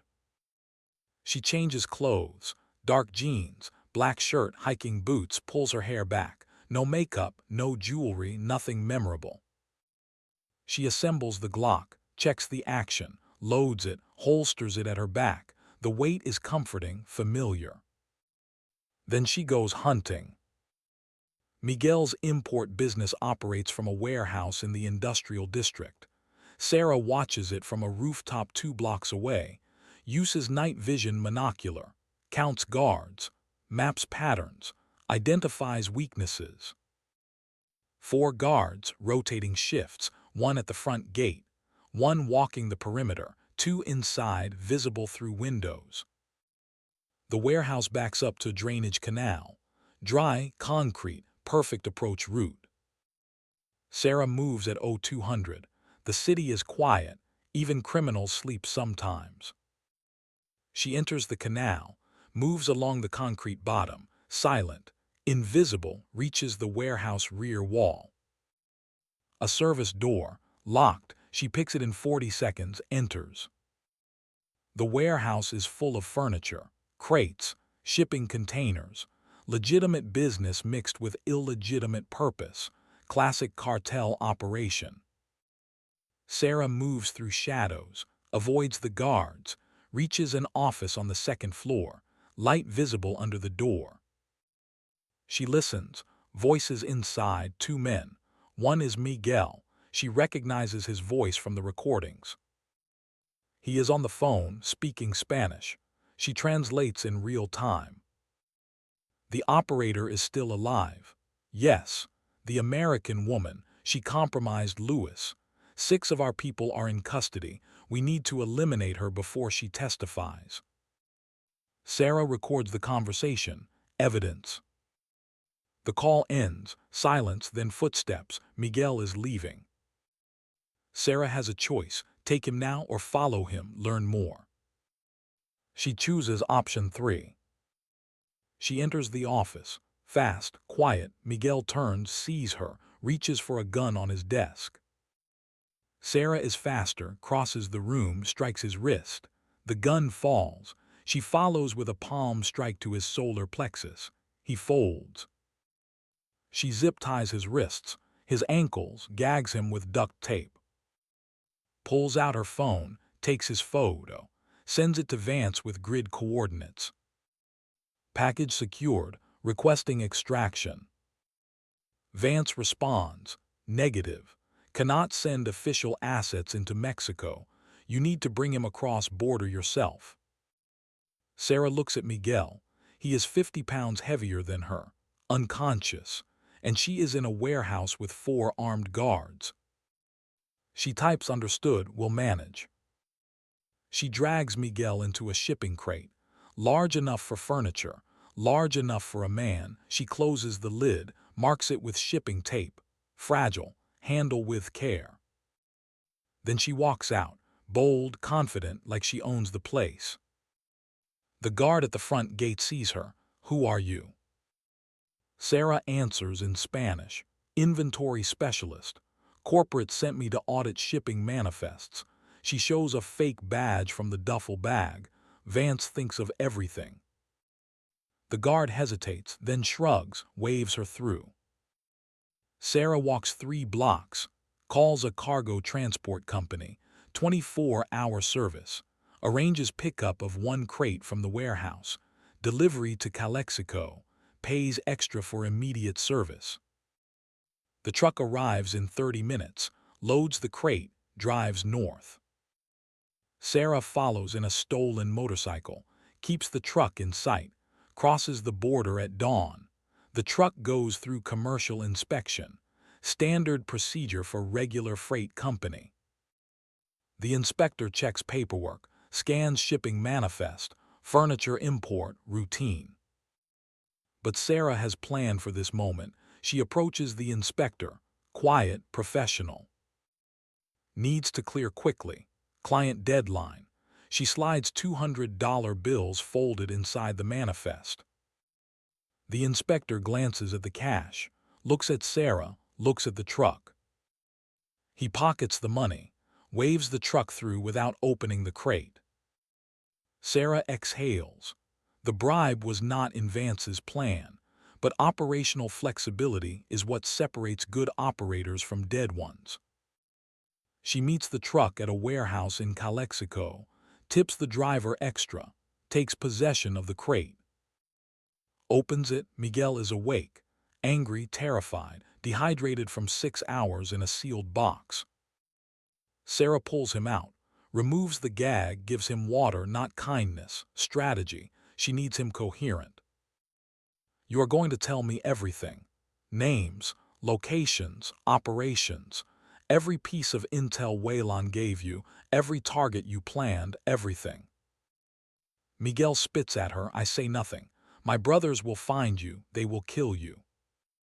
Sara pulls out her phone, shows him photos of his associates, all in FBI custody. Your brothers are already in chains. You are the last one. Talk and you get a trial.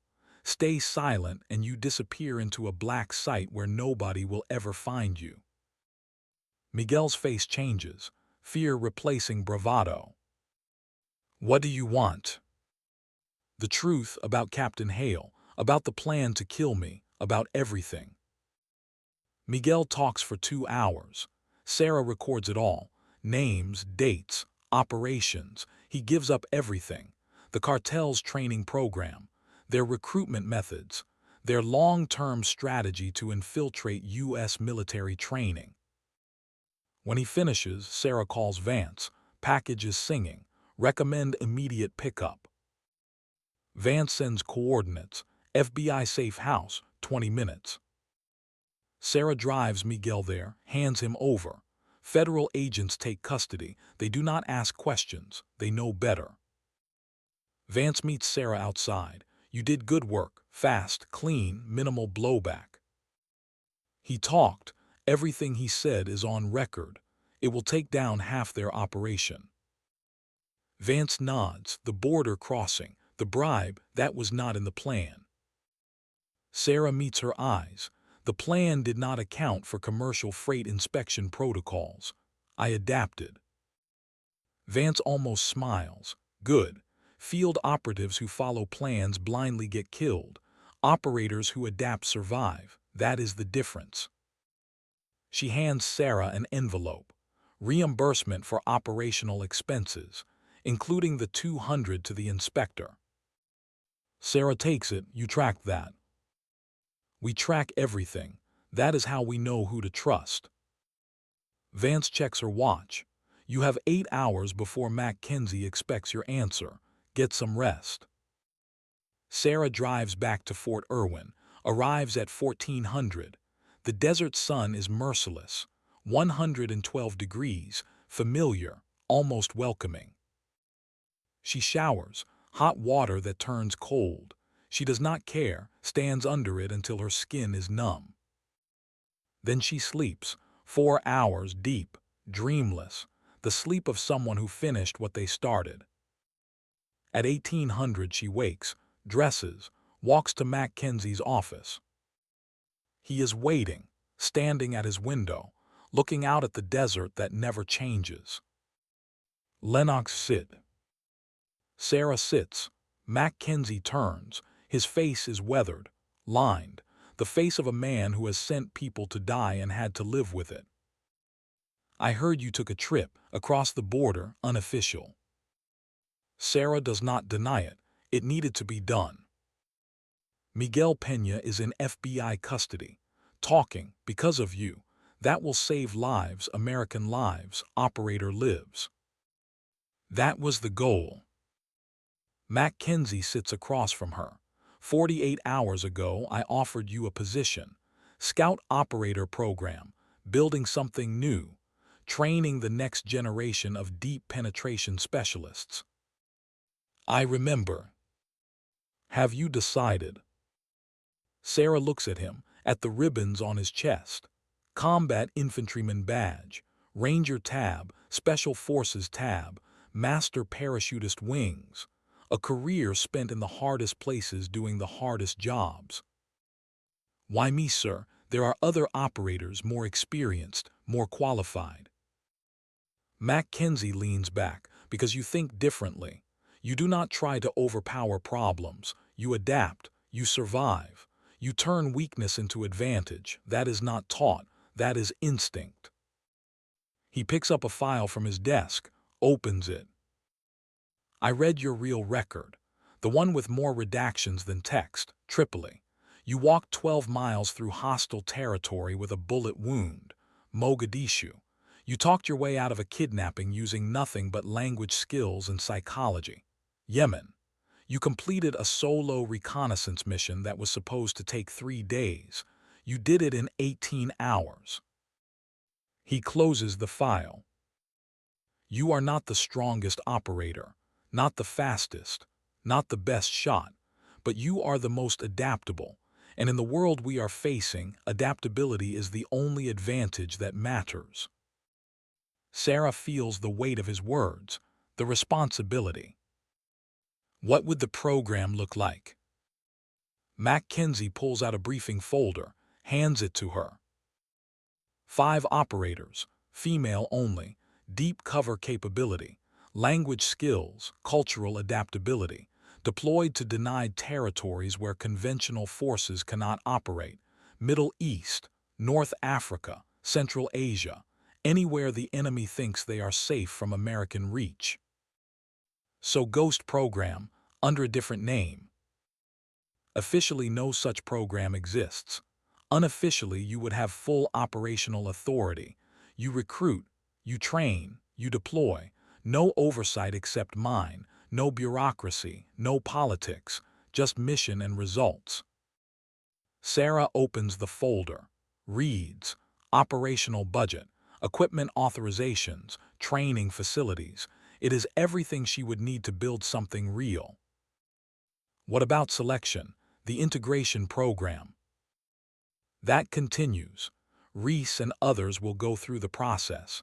Some will succeed, most will fail, but the ones who succeed will have opportunities they never had before, including your program.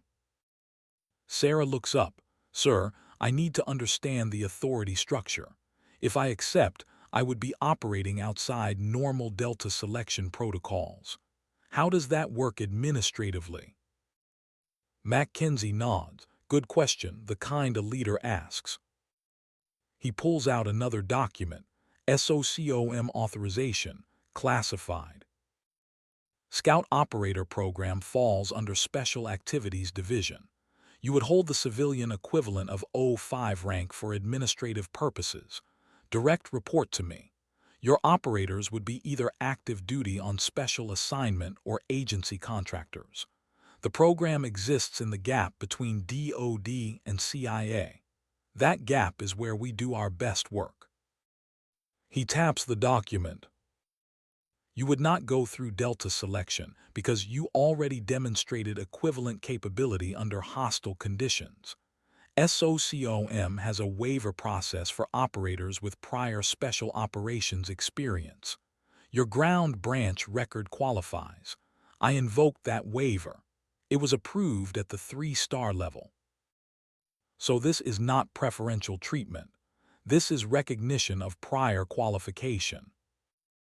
Exactly. Delta operators do not go through Ranger School if they already graduated it. Same principle. You do not repeat selection if you already proved the skills under live fire. Sara processes this. The logic is sound. The precedent exists. What if people question it? Say I got special treatment because of gender. Mackenzie's expression hardens. Then they do not understand how special operations work. We take the best qualified person for the mission. Period. If that person is a woman who speaks 4 languages and survived 11 days alone in hostile territory, we do not make her prove she can do a ruck march. He leans forward. Sara, I have been doing this for 30 years. I have seen thousands of candidates. Maybe 10 had your instincts. Maybe 5 had your adaptability. You are not getting this offer because you are female. You are getting it despite the fact that being female makes it harder to do the job. That tells me you are exactly who we need. Sara meets his eyes, sees no doubt, no hesitation, just certainty. I have one condition. Name it.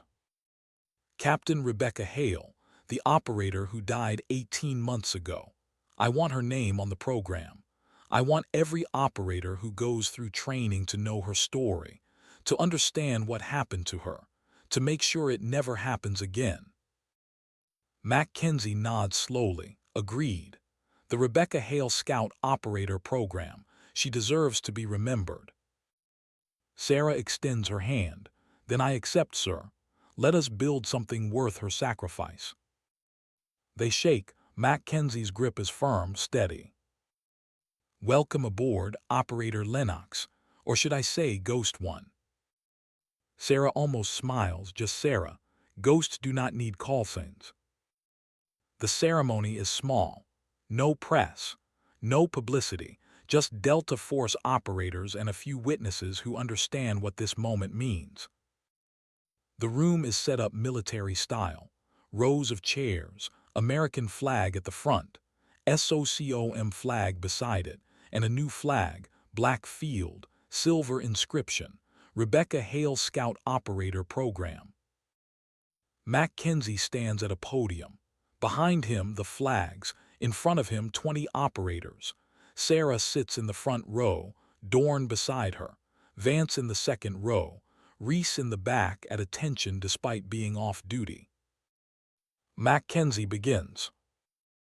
Today we establish the Rebecca Hale Scout Operator Program, named for Captain Rebecca Hale, Army Intelligence, 3 tour in Afghanistan, killed in a training accident that was not an accident, murdered by a traitor who sold her life for 30 pieces of silver. The room is silent, respectful. Captain Hale believed that capability matters more than category, that skill transcends demographics, that the best person for a mission should get that mission, regardless of what anyone expects. She died trying to prove that truth. Today, we honor her by making that truth operational reality. He gestures to Sara. Operator Sara Lennox has demonstrated the qualities this program demands.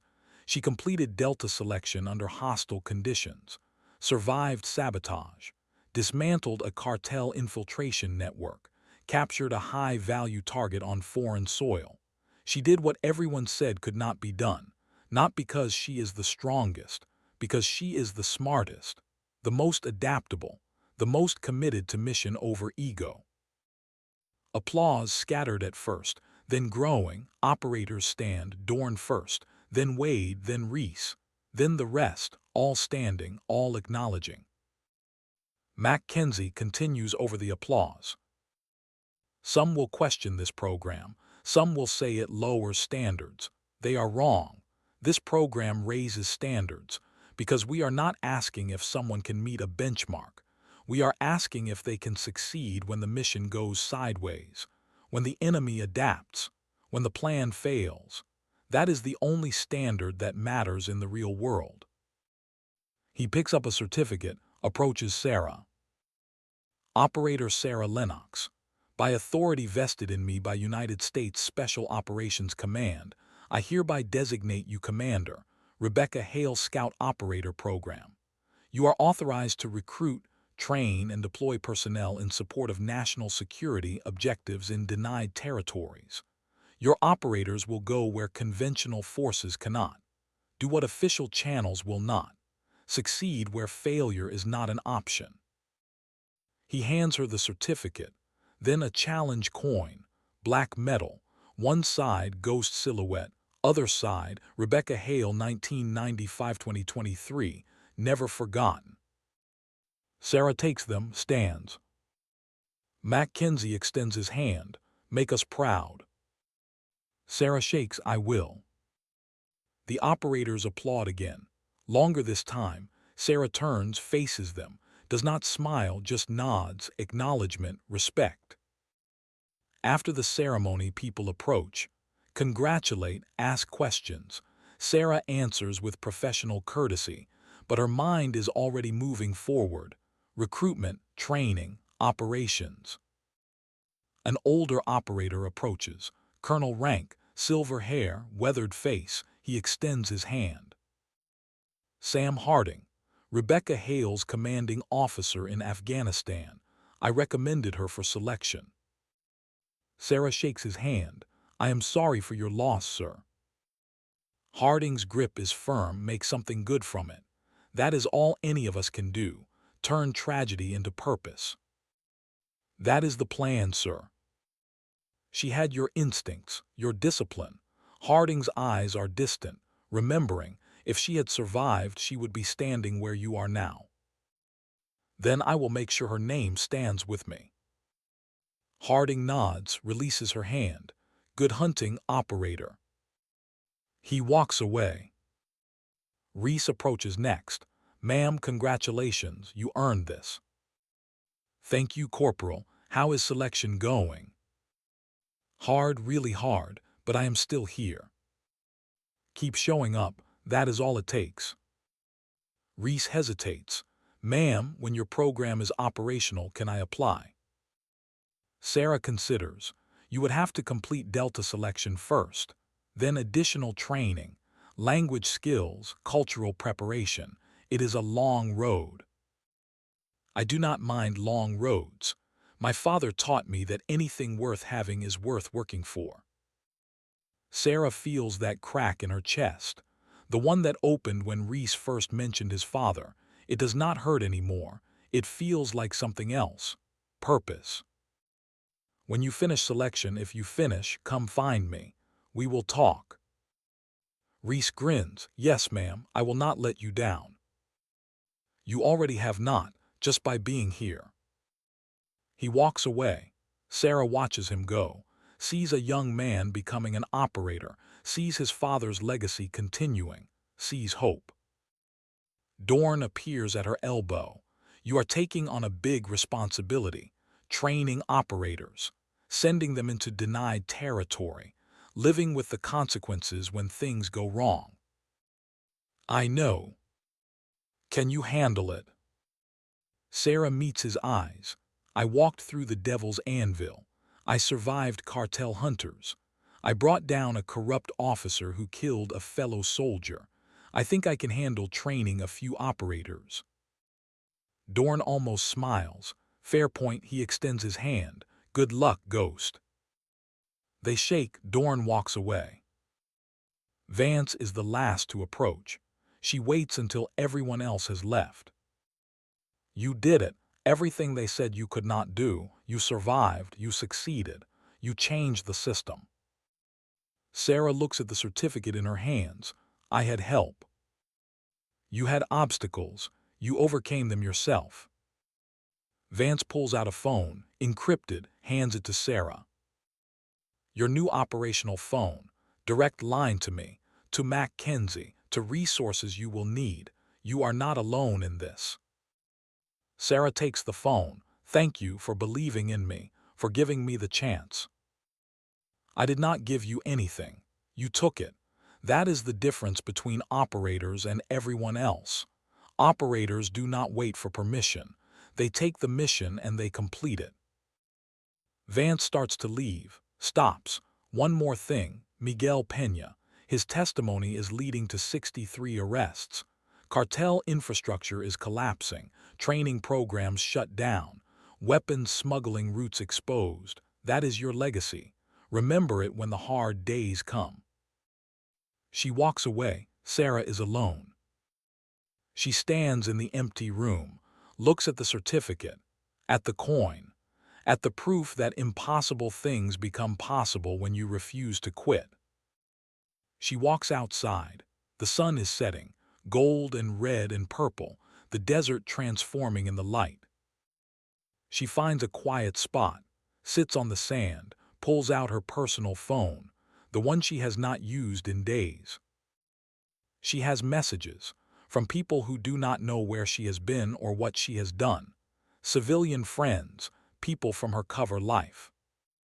She deletes them. That life is over. This life has begun. She opens her camera, takes a photo of the sunset, the desert, the place that tested her. Types a message to herself, a reminder for the hard days ahead. They tried to bury me. They did not know I was a seed. She sends it, puts the phone away. Reese appears, walking across the compound. He sees her, waves. She waves back. A vehicle approaches. Dorn driving. He stops, leans out the window. Lennox. Mackenzie wants to see you. Mission brief, your first assignment. Already. No rest for the wicked or the competent. Sara stands, brushes sand from her pants, walks to the vehicle. What is the mission? Dorn hands her a folder. Yemen, high-value target, female operator required, deep cover, estimated duration 60 days, you deploy in 72 hours. Sara opens the folder, reads, photographs of a compound in Sana'a, target profiles, 3 male HVTs, 1 female courier, Intel suggests the courier will only meet with women. Male operators cannot access her. This is why we need the program. Exactly. Dorn drives. Traditional approaches failed 6 times. We need someone who can get close, build trust, extract intelligence without the target knowing they gave it up. Sara studies the photos. The courier is young, maybe 25, educated, Western clothing in some photos, traditional dress in others, adaptable, smart. What is her name? Amira Khalil, engineering degree from Cairo University, family connections to Houthi leadership. She moves money, coordinates logistics, never carries a weapon, never makes threats, invisible. Until now. Until you. Sara closes the folder. When do I get the full brief? Tomorrow 0900, secure facility. You will meet your support team, signals intelligence, logistics, extraction planning. This is not a solo operation, but you are the tip of the spear. Understood. Dorn glances at her. You ready for this? I have been ready my whole life. I just did not know it until now. The vehicle reaches Mackenzie's office. Sara gets out, the folder under her arm, the mission waiting. Dorn nods. See you on the other side, Ghost. Sara walks inside, ready, prepared, forged. The door closes behind her. The desert wind picks up, carries sand and secrets, whispers stories of those who tried and failed, and those who tried and succeeded. Sara Lennox is one who succeeded, not because she was the strongest, not because she was the fastest, but because she was the most unwilling to quit. And in the world of special operations, that is the only qualification that truly matters. The sun sets completely. Night claims the desert. Stars appear, millions of them, witnesses to everything that happened here, everything that will happen next. Somewhere in Yemen, an enemy waits, unaware that an American operator is coming, a ghost, silent, invisible, unstoppable. Somewhere in America, a young soldier trains, preparing for selection, inspired by a story he heard, about a woman who survived the devil's anvil, who proved that impossible is just a word. Somewhere in a federal prison, a corrupt officer sits in a cell, thinking about the civilian contractor he tried to kill, wondering how she survived, wondering how she won.